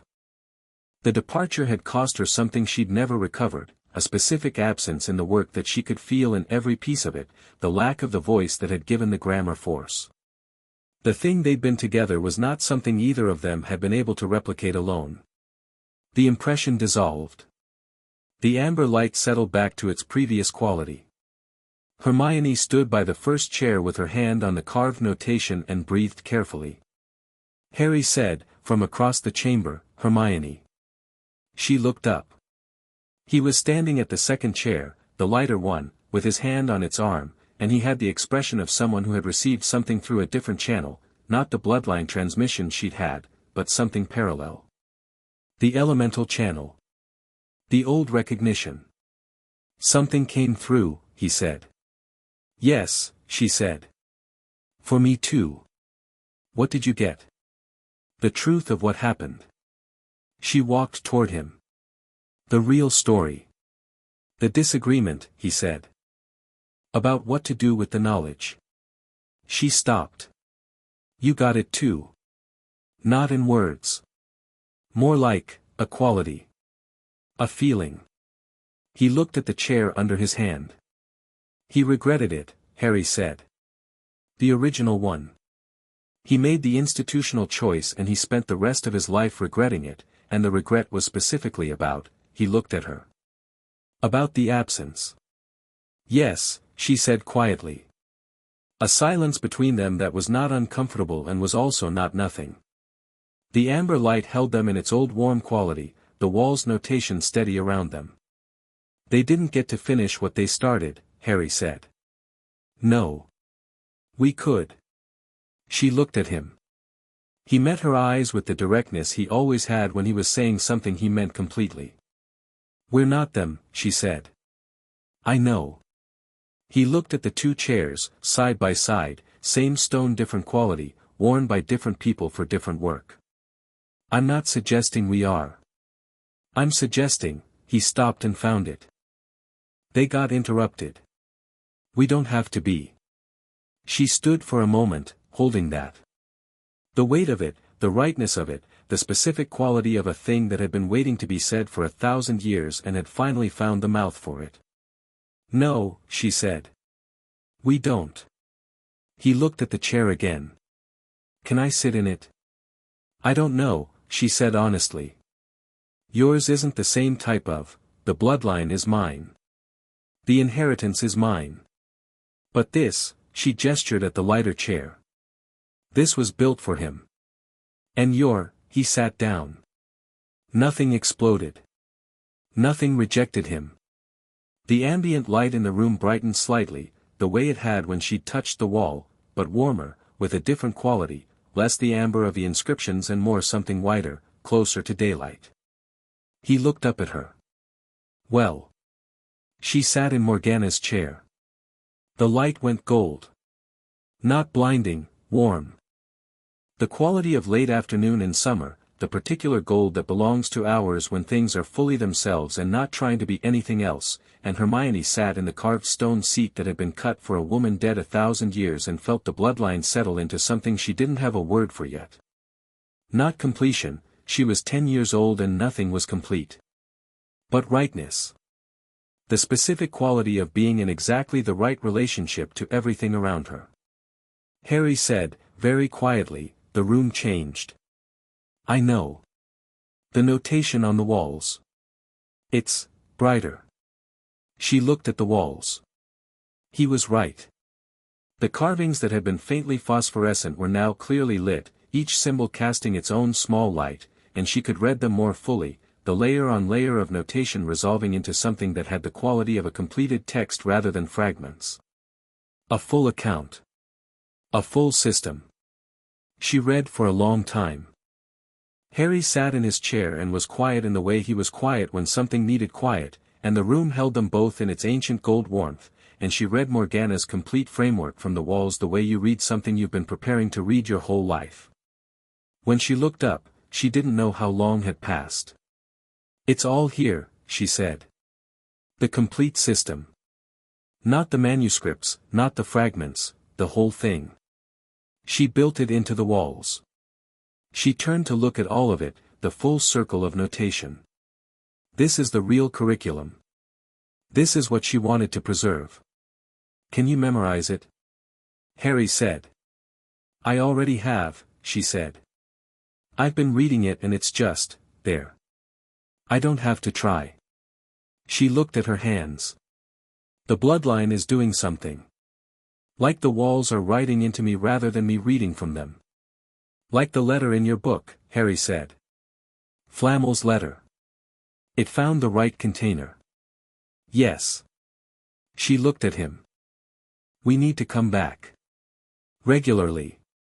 And I need to write it out properly, the complete system, in a form that could be taught. She paused. Not for us, we already have what we have. But for later. For after. After what? After we figure out what to do with the fact that the most complete foundational magical knowledge in existence is sitting under a school full of children who are being taught phrasebook magic because someone decided that's enough for them. She met his eyes steadily. That's political. You said so, in September. I did, he said. And I stand by it. It's not September anymore, she said. He looked at her, reading the full implication. You want to change the curriculum. I want to change what magic is understood to be, which will change the curriculum as a consequence. She looked at the walls. And I want to start here. In this school. Because this is where Morgana started, and she didn't get to finish. She paused. The bloodline's correction reflex isn't just for objects and poor spells. It's for this. For the history. For what got written wrong. Harry was quiet for a moment, and she could feel him thinking, not the quick flicker thinking of in-the-moment response, but the deep, structural thinking he did when something required the full weight of his consideration. Dumbledore, he said. Yes. He's not going to, he's going to have opinions, she said. Significant ones. He's built 30 years on the current structure, and the current structure serves specific purposes that he values. She folded her hands in her lap. But he's also been recalibrating since December. I've watched him do it. He's adjusting to us, Harry. Not fully, not without resistance.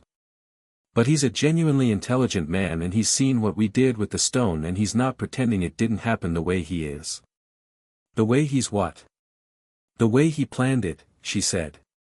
He had a plan for the stone. We didn't follow it. He's decided to treat that as information rather than insubordination. She paused. So I'm going to give him more information.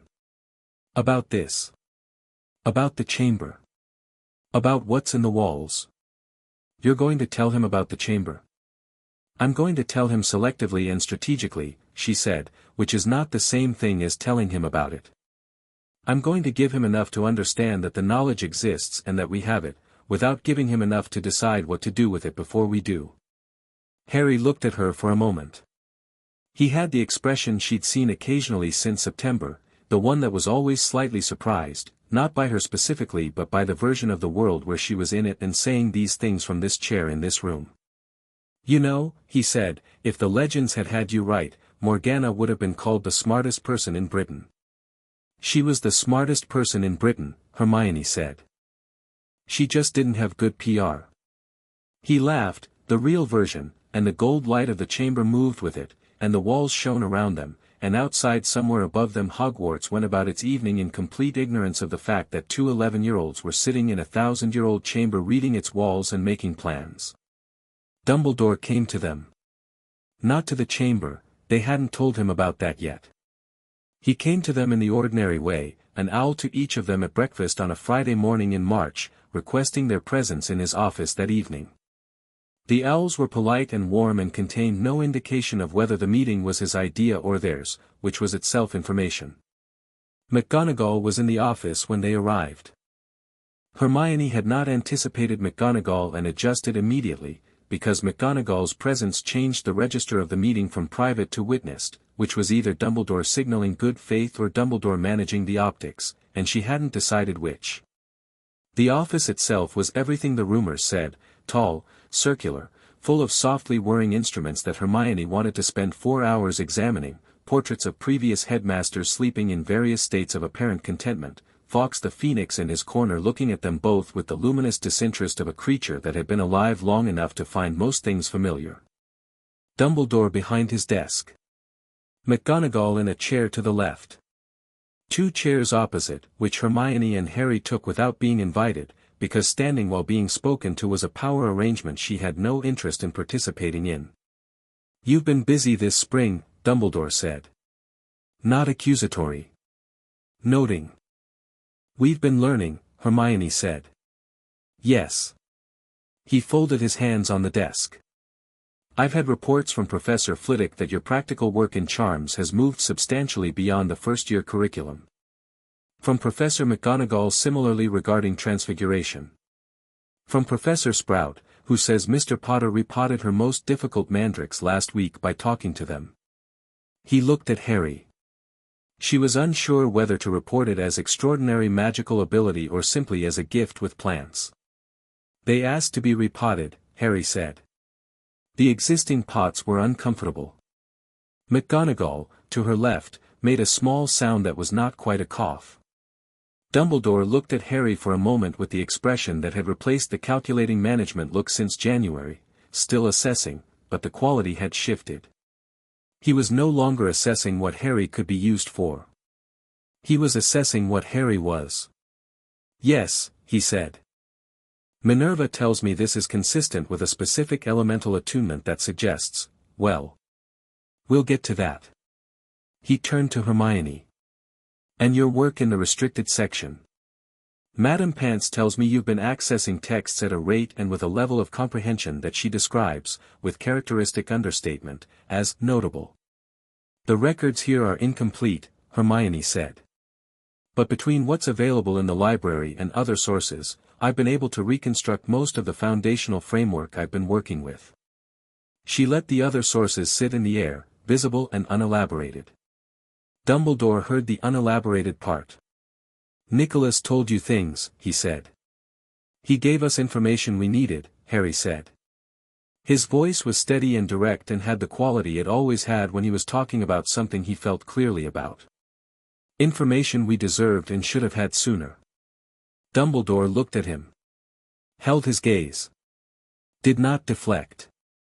"Yes," he said, and it was the most honest thing Hermione had heard from him, and it cost him something, the way honest things do when they're acknowledgments of failure. A silence in the office. The instruments whirred softly. Fawkes made a small, golden sound in his corner. "What I want to discuss with you," Dumbledore said, "is what comes next. Not what has been.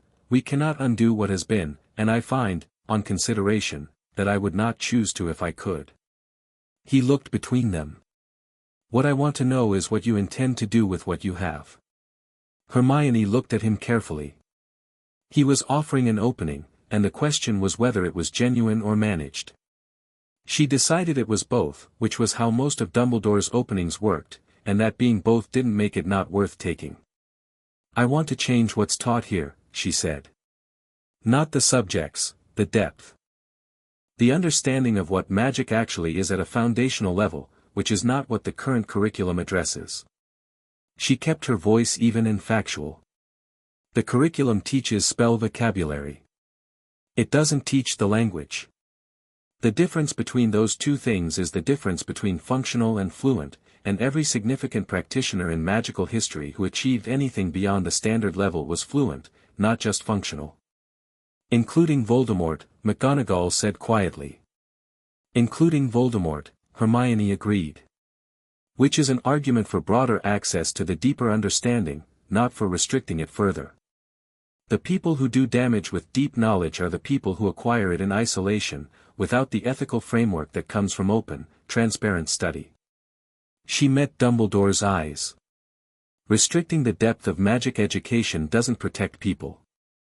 It just makes the gap between those who access it privately and those who don't larger and more dangerous." The office was quiet. Dumbledore looked at her for a long time. McGonagall was watching him with the careful sideways attention of a person who knew his face well and was reading it as closely as Hermione was. "That is," Dumbledore said slowly, "a cogent argument." "It's also Morgana's argument," Hermione said. "From the 11th century.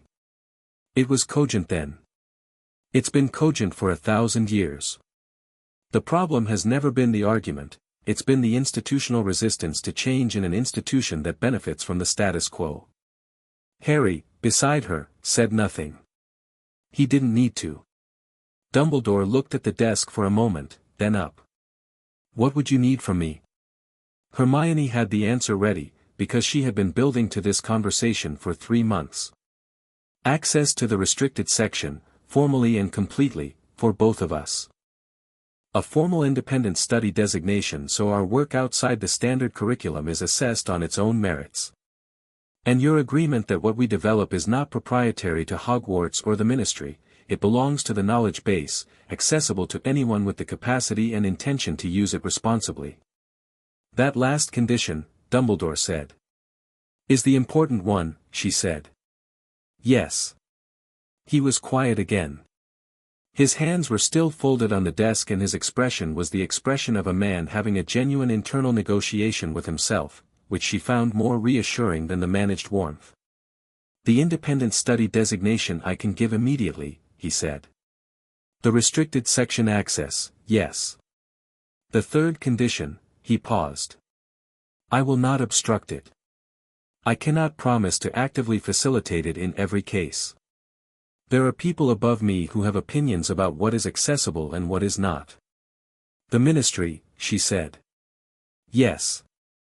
Then we'll deal with the Ministry when we get there, she said.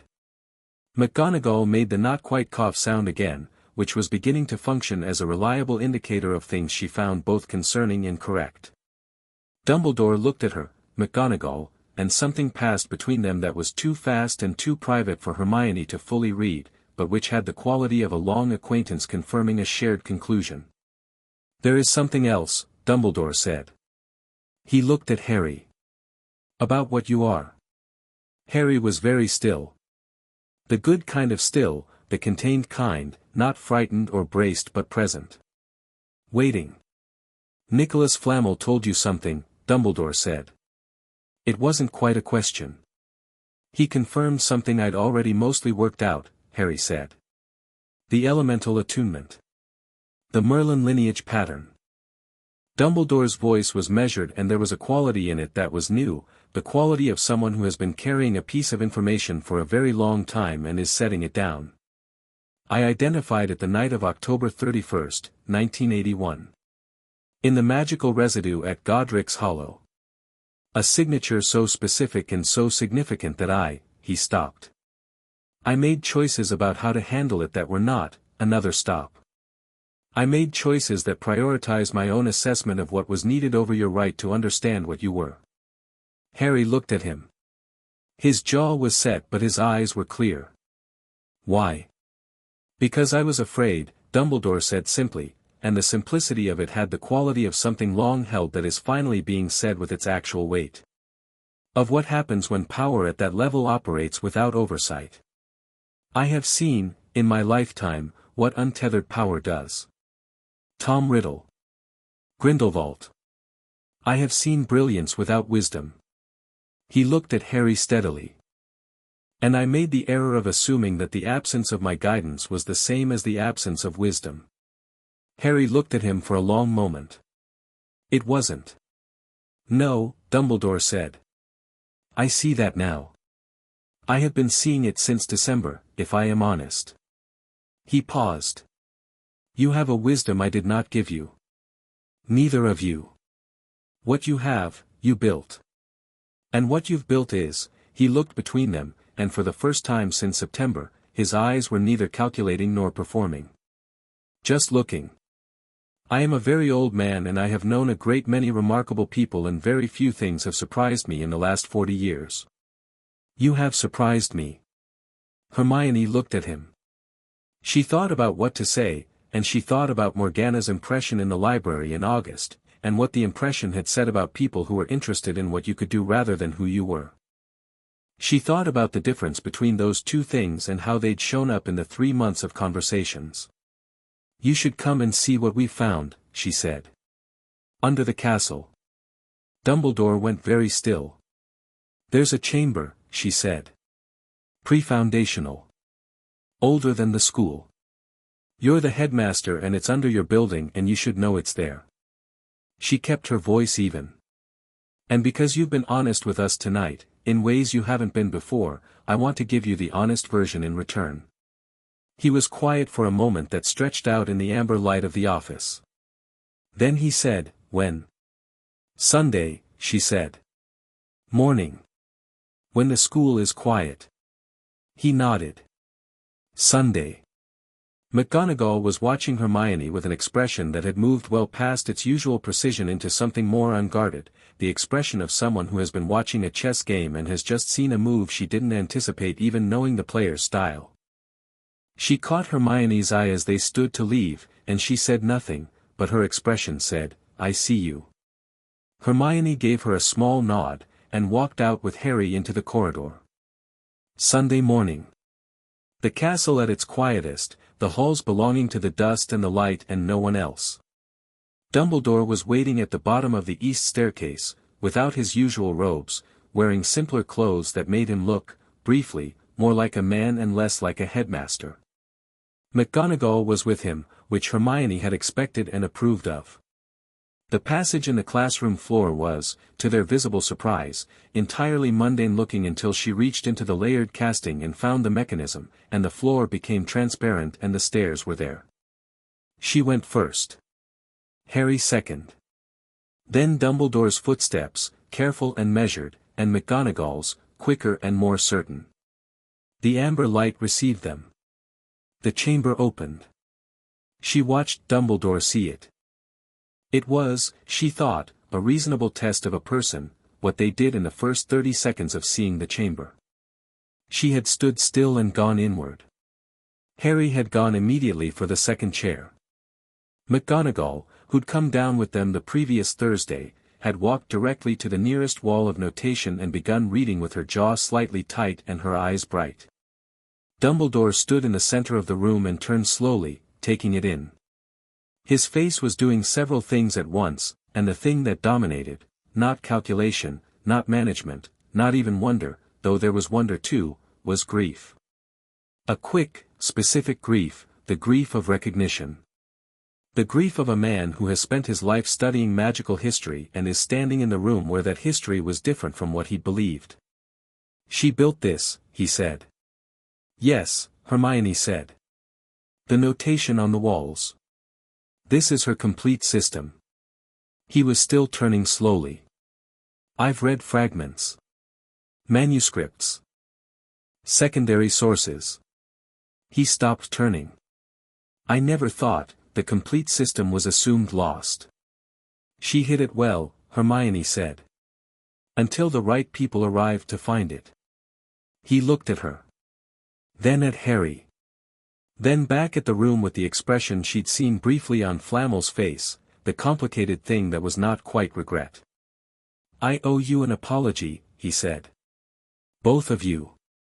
For the information I withheld and for the plan I built around you without consulting you." He looked at Harry specifically. "You deserved to know what you were from the beginning. I chose expediency over your autonomy and I was wrong." Harry looked at him for a moment. "I know," he said. "And I know why you did it." He wasn't dismissing it. Harry never dismissed things that were real. He was holding it accurately, the way he held most things. "Don't do it again." Dumbledore looked at him. "No," he said. "I won't." McGonagall, at the wall, said without turning around, "Come and read this, Albus. You should see all of it." Dumbledore walked toward the wall. He stood beside McGonagall and read, and the amber light shifted toward gold the way it always did when both chairs were occupied, and Hermione and Harry sat in their chairs and the room was warm and full and the notation shone on the walls with the patience of something that had been waiting 1,000 years to be read by the right people in the right company. After a while, Dumbledore said, still reading, "This changes a great deal." "Yes," Hermione said. "The curriculum. The restricted section. The way we categorize magical knowledge." He turned to look at her. "This is what you want to change." "This is what needs changing," she said. "I'm willing to do the work." He looked at her, and she thought, this is the moment. This is the version of the thing that happened 1,000 years ago going differently. Not because she was better or more powerful or more determined than the woman who had built this room, because she had more information. She had the complete record of what the incomplete version had cost, carved into the walls around her, and she had Harry in the chair beside her, and she had a headmaster standing in the amber light choosing, right now, with visible difficulty and visible honesty, to do something different from what his predecessor had done. "All right," Dumbledore said. "Show me where to start." They were in the chamber for 4 hours. When they came back up through the passage into the ordinary third-floor classroom, the afternoon light was bright and cold through the windows and the castle sounds were normal around them, distant footsteps, someone's Quidditch practice from the direction of the pitch, the routine noise of a school going about its Sunday. McGonagall was the first to speak, on the stairs back to the main corridors. She said, to no one in particular, "I have been teaching in this school for nearly 40 years. Nobody responded, because nobody was sure where the sentence was going. And I have never, she said, felt quite so thoroughly outpaced by first years. Harry said, with perfect sincerity, "You were reading the walls faster than either of us did in the first session." McGonagall looked at him. "That is not the point, Potter." "I know," he said. "I just thought it was worth noting." She looked at him for another moment, and then she walked ahead of them up the stairs, and her back had the specific quality of a person who is doing their very best not to smile. Dumbledore fell into step beside Hermione, which was deliberate. He'd let Harry and McGonagall move ahead.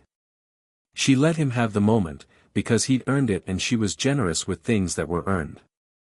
"I will need time," he said quietly, "to move the curriculum in the direction you've described. There are staff considerations, ministry considerations, and what I will charitably call political realities that cannot be simply wished away."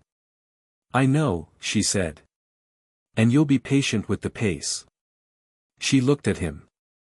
"I'll be honest about when the pace isn't fast enough," she said. "But I won't obstruct you. You know what's here now. You know what's possible." She paused.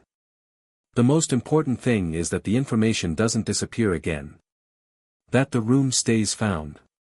"It will," he said. "I give you my word on that." She looked at his face. He was very old and he had made mistakes and he was looking at her with the honest eyes of someone who had chosen, just now, in that chamber, to be a different version of himself. "All right," she said.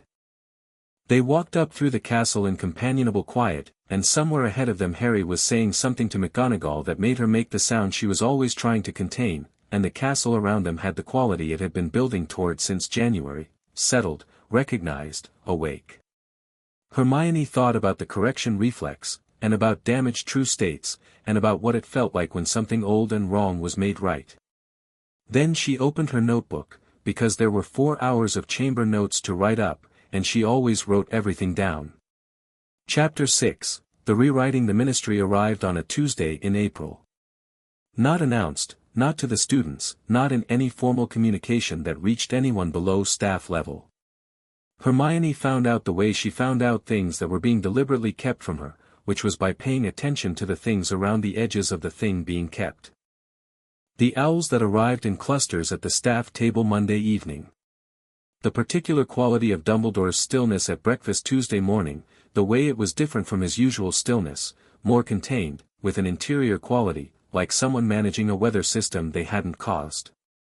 McGonagall's expression when she walked past their table without stopping, which was the expression of someone who has received information and is deciding what to do with it. She put it together by 9 in the morning and told Harry at 10 past. "Ministry delegation," she said, falling into step beside him in the corridor after Charms. "Arriving today. Unannounced, which means they're not here for something Dumbledore invited." Harry adjusted his bag on his shoulder. "The stone?" "That's my first assumption. The stone being, no longer present, that's significant. Someone knows, or suspects, and they want to know what happened to it." She kept her pace even. "Or it's about us directly. There have been staff reports going to Dumbledore all term. Some of those reports exist on parchment. Parchment can travel. Flitwick wouldn't send anything he didn't want us to know about." "No. But Snape would send whatever he believed Dumbledore needed to know, and Snape has seen enough this year to have written extensively. She paused. He's not hostile. I want to be clear about that. Snape is not our enemy and I don't believe he intends harm. But he operates within the institutional structure with a thoroughness that means information he considers significant gets formally recorded. Harry thought about this as they rounded the corner toward the Great Hall. What kind of ministry? I don't know yet. That's what I'm going to find out. How? By being exactly where they are at the right time, she said. He looked at her sideways. And me? You're going to have the best Quidditch practice of your life this afternoon, she said. In full view of the castle windows. He stopped walking. You want me to be visible. I want you to be undeniably, unavoidably, specifically yourself in a context where ministry officials who are here to assess what we are and what we pose will inevitably see you. She met his eyes. You flying is the least threatening and most extraordinary thing you do in public. Let them see it. He considered this for about 3 seconds. Right, he said. I can do that. I know you can, she said. The ministry delegation was 4 people. She counted them from the library window as they crossed the grounds at 11 that morning, having come by ministry car rather than broomstick or flue, which told her something about their preference for official distance. 3 she didn't recognize, 2 wizards in formal robes, a witch carrying a leather case with the specific bulge of documentation. The 4th was walking slightly apart from the others with the quality of a person who had a separate agenda from the one written on the official letterhead. He was tall, 50s, with the particular kind of lean that came not from youth but from decades of precise living, and he wore his robes with an institutional ease that said ministry not as affiliation but as identity. His eyes, even at this distance, had a quality she didn't like, not cold, not cruel, but acquisitive. The look of a person who moved through spaces calculating value. She went to the library's records section and spent 20 minutes with a reference directory she'd located in October, cross-referencing ministry departments with recent public filings. It took her exactly 4 minutes once she had the directory. She wrote the name in her notebook, Cassius Vane. Department of Mysteries, unspeakable rank. Specialist area, magical lineage research. Published monograph 1978, Dormant Bloodlines and Their Magical Significance.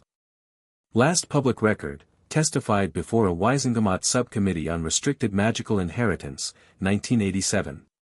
She closed the directory and sat with this for a moment. Then she went to find Dumbledore. He was in his office, which she'd expected, with the 3 official ministry visitors, which she'd expected, and without Vane, which she had not. She knocked, was told to wait, and stood in the corridor for 6 minutes before the door opened and Dumbledore's secretary, a portrait, specifically, one of the more alert previous headmasters, told her the headmaster would see her in 20 minutes. She went to the window at the end of the corridor and looked out over the grounds. Vane was already there.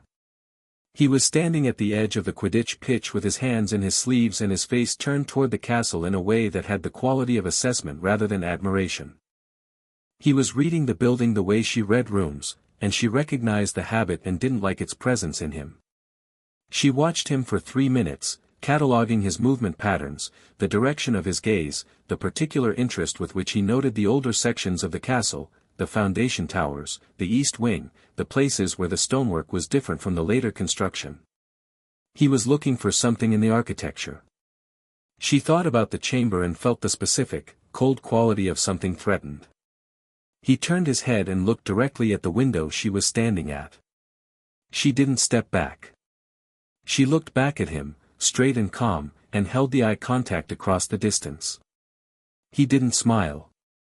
He tilted his head slightly, the way you tilt your head when you found what you were looking for, and then he looked away. She went back to Dumbledore's office. Dumbledore received her with the official visitors still in the room, which she thought was deliberate on his part, not because he wanted witnesses but because he wanted her to see who was present. The 3 official visitors were from the Department of Magical Education, specifically the Curriculum Standards Division, and they were here about the independent study designation and the staff reports, which was exactly what she predicted and not the part she was most concerned about. She was polite and direct with the education officials. Yes, she'd been working beyond the standard first-year curriculum. Yes, the independent study was producing results. Yes, she'd be happy to demonstrate her current practical level. The older witch with the documentation case said, carefully, Miss Granger, the staff reports we've received describe magical work at a level that the ministry's current frameworks don't comfortably categorize. She paused. We're not here to restrict your education. We want to understand it. Then I'll be happy to help you understand it, Hermione said, and looked at Dumbledore. He gave her a small nod, which meant, go ahead. She stood up from her chair. She thought for a moment about what to demonstrate, not for shock, not for performance. For clarity. The point was not to be impressive. The point was to be understood. She thought about what the education officials needed to see to have an accurate picture, and then she did it. The chair she'd been sitting in returned to the tree it had been cut from. Not literally, not physically, the wood remembered being a living thing, the grain remembered its years, and for a moment the chair held both states at once, chair and tree, solid and growing, before settling back into chair with the quality of something fully realized in its nature. She'd been practicing this since the broken chair in November, and what had started as a rough and powerful thing was now precise enough to be what she actually intended rather than a near approximation. The room was very quiet. The witch with the documentation case had stopped writing. The framework I'm working from is foundational casting, Hermione said. Pre-incantation methodology. Magic addressed at the level of the thing's nature rather than commanded through formula. She kept her voice academic. It's documented in sources from the 1st century of the school's existence, though those sources have been in the restricted section for most of the last 100 years. She paused. There's no reason for them to stay there. The older witch looked at her for a long moment. Then she looked at Dumbledore. Something passed between them, and Hermione noted that Dumbledore's expression was steady and had the quality she'd been coming to recognize as his honest mode, not performing, not managing, simply present. We'll need a formal demonstration, the witch said. For the record. Both students. Of course, Dumbledore said. The formal demonstration was scheduled for 3 o'clock in the Great Hall, which was the kind of venue choice that meant it was going to be larger than the official visitors had suggested. By 2:30 the hall was set up with a ministry standard assessment area, a cleared space, observation chairs, a recording quill at a floating desk. The official visitors were there. Dumbledore was there. McGonagall, Flitwick, and Snape were at the staff table, which had been relocated to observe rather than preside. And Cassius Vane was there, standing at the back of the hall with his hands in his sleeves, which nobody had explicitly mentioned and nobody was explicitly explaining. Hermione noticed him when she walked in. Harry noticed him 2 seconds later, which she knew because Harry's posture changed slightly, not threatened, not cautious. Alert. The same quality as the torches in the corridor, that contained intensity sharpening. She walked to the assessment area and Harry walked beside her, and she thought, good. Let Vane see us walk in together.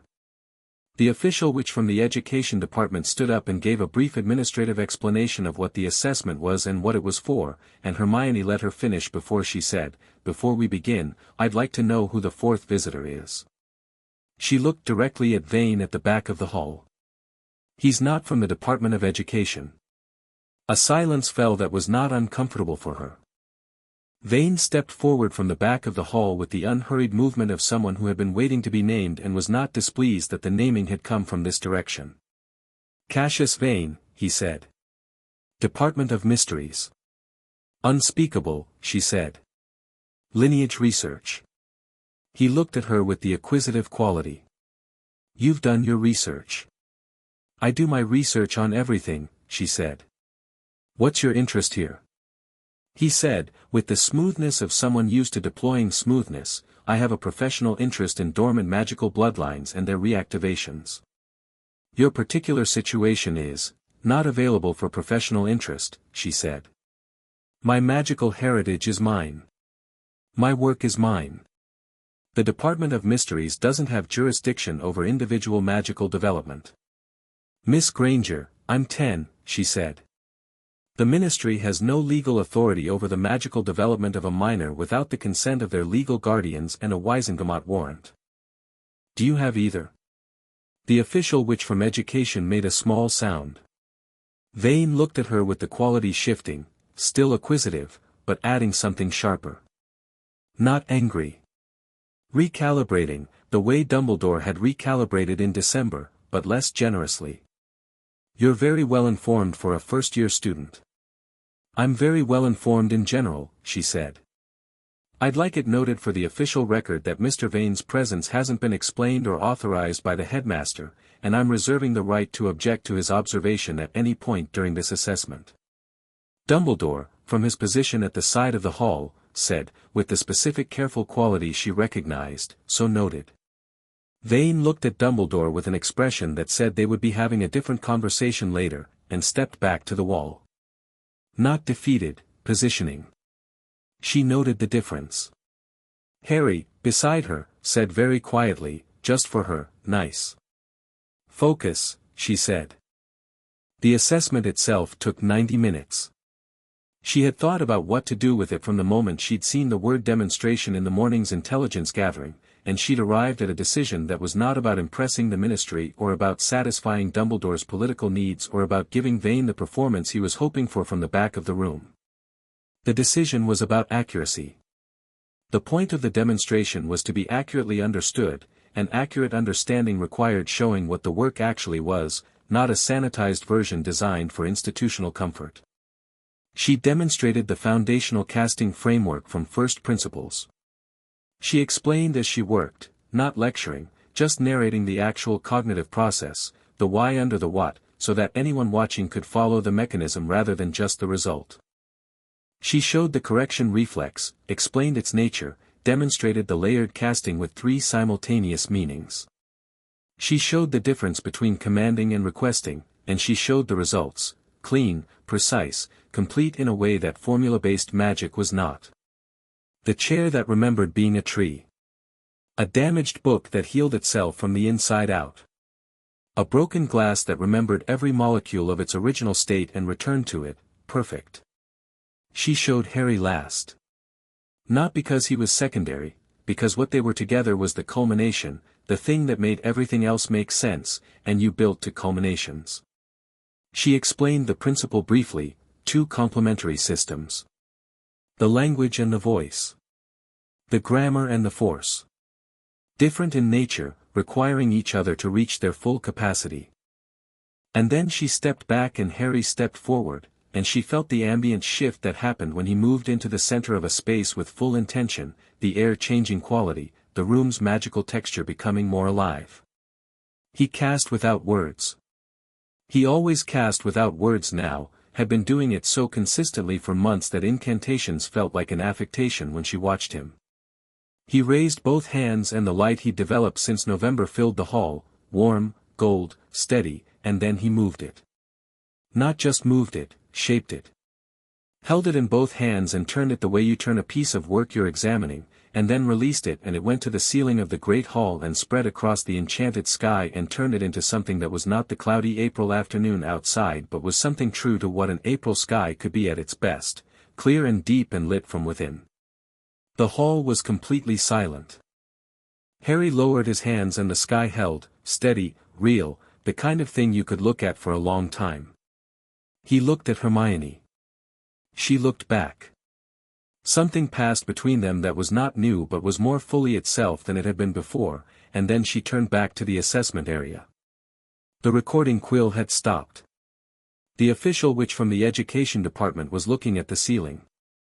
Flitwick, at the staff table, had both hands flat on the surface in front of him and the expression of a man who has spent his career building toward a moment and has just arrived at it. McGonagall was looking at her notes with the tight, precise attention that meant she was covering an expression she wasn't ready to show. Snape was looking at the ceiling, and she couldn't read his face, but his hands in his lap were still. Dumbledore was looking at Harry, and the expression on his face was the most honest thing she'd seen from him since the chamber. Not calculation. Not management. Something personal and old and relieved, the relief of a man who has been afraid for a long time that the thing he was responsible for would end badly, and is standing in a hall in April watching two children make the sky real and finding that it hasn't. Vane, at the back of the room. She looked at him. He was looking at the ceiling with the acquisitive quality at maximum intensity, and she watched him decide something, and the decision was visible in the way he straightened and put his hands in his sleeves. The decision was, I'm going to move on this. She had expected this.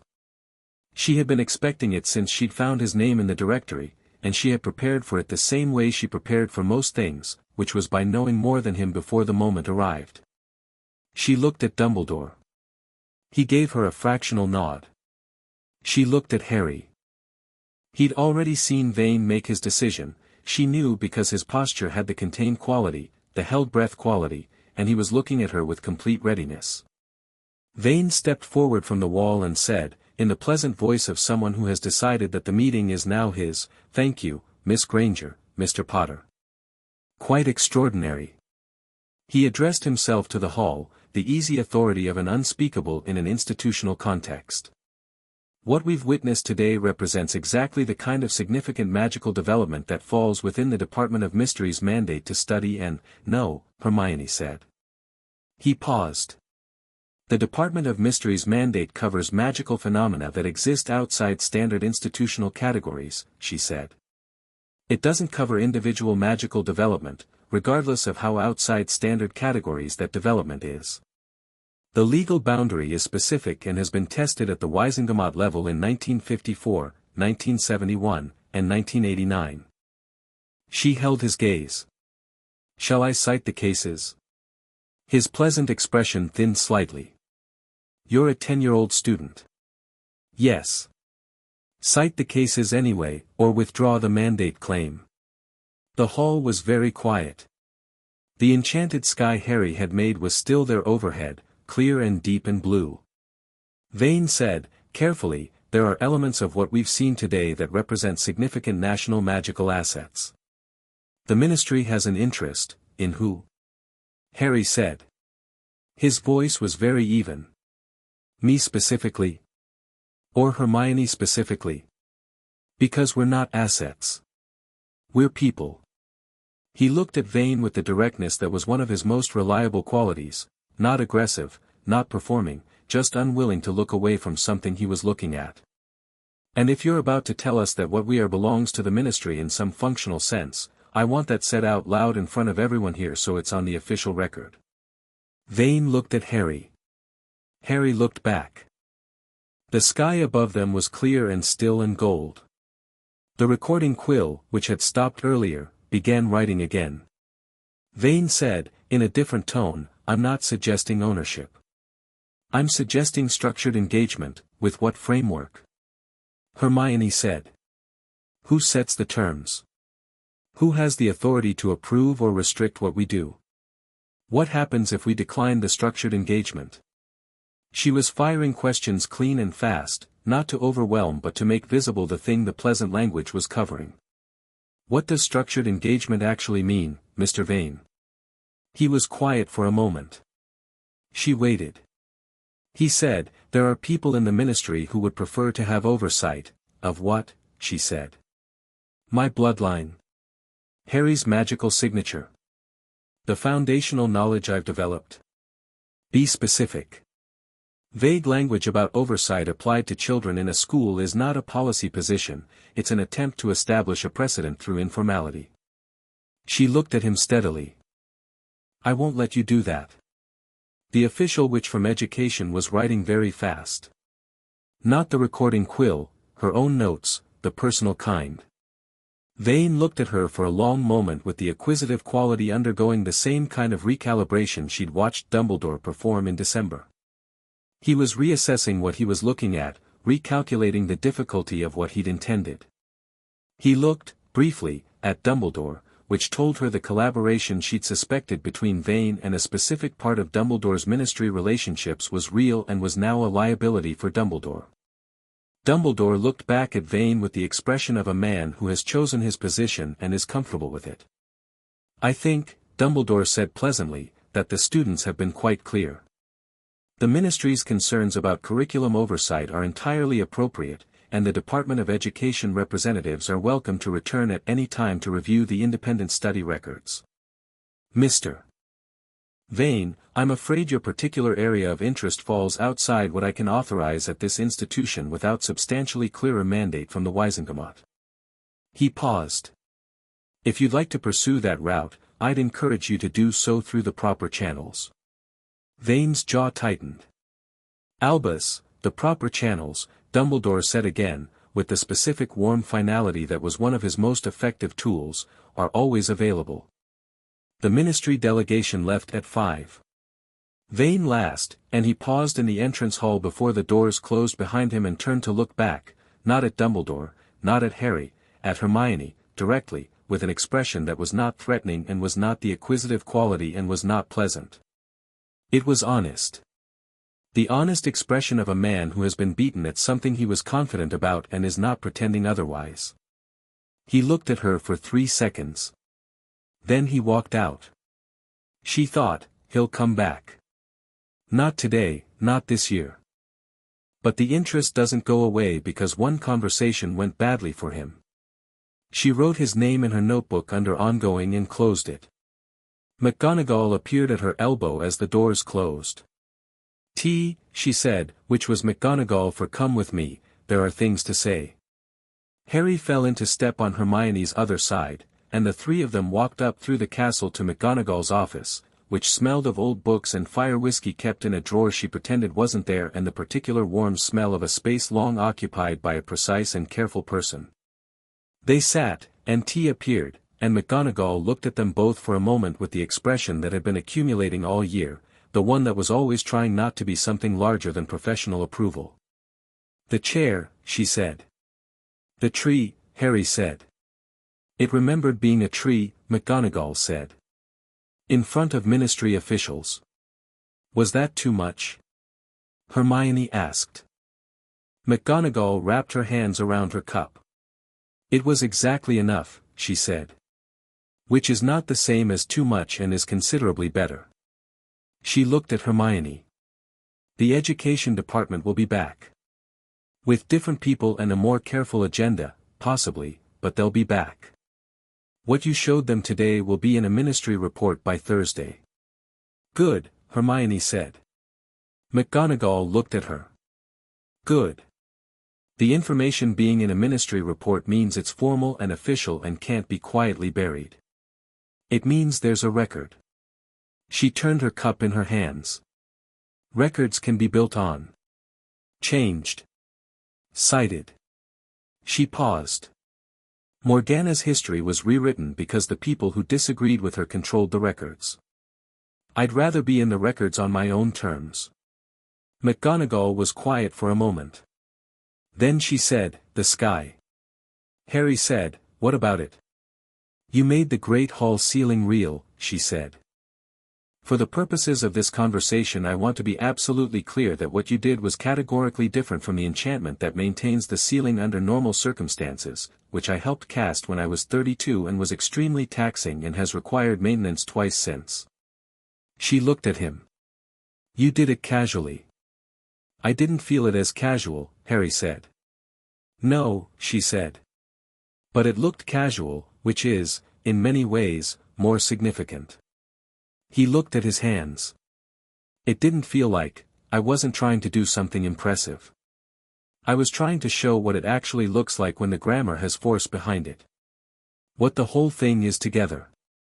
He glanced at Hermione. It doesn't feel like work when it's right. That, McGonagall said, is precisely the difference between fluent and functional. She sat back. I want you both to know that I will personally write the independent study assessment report for the ministry, and it will be comprehensive and accurate and not subject to institutional framing. She looked at them steadily. And it will include a curriculum recommendation. That the foundational framework be introduced at a post-OWL level, initially, as an independent study pathway. Post-OWL is too late for most students, Hermione said. It's a start, McGonagall said. Starts are what we have.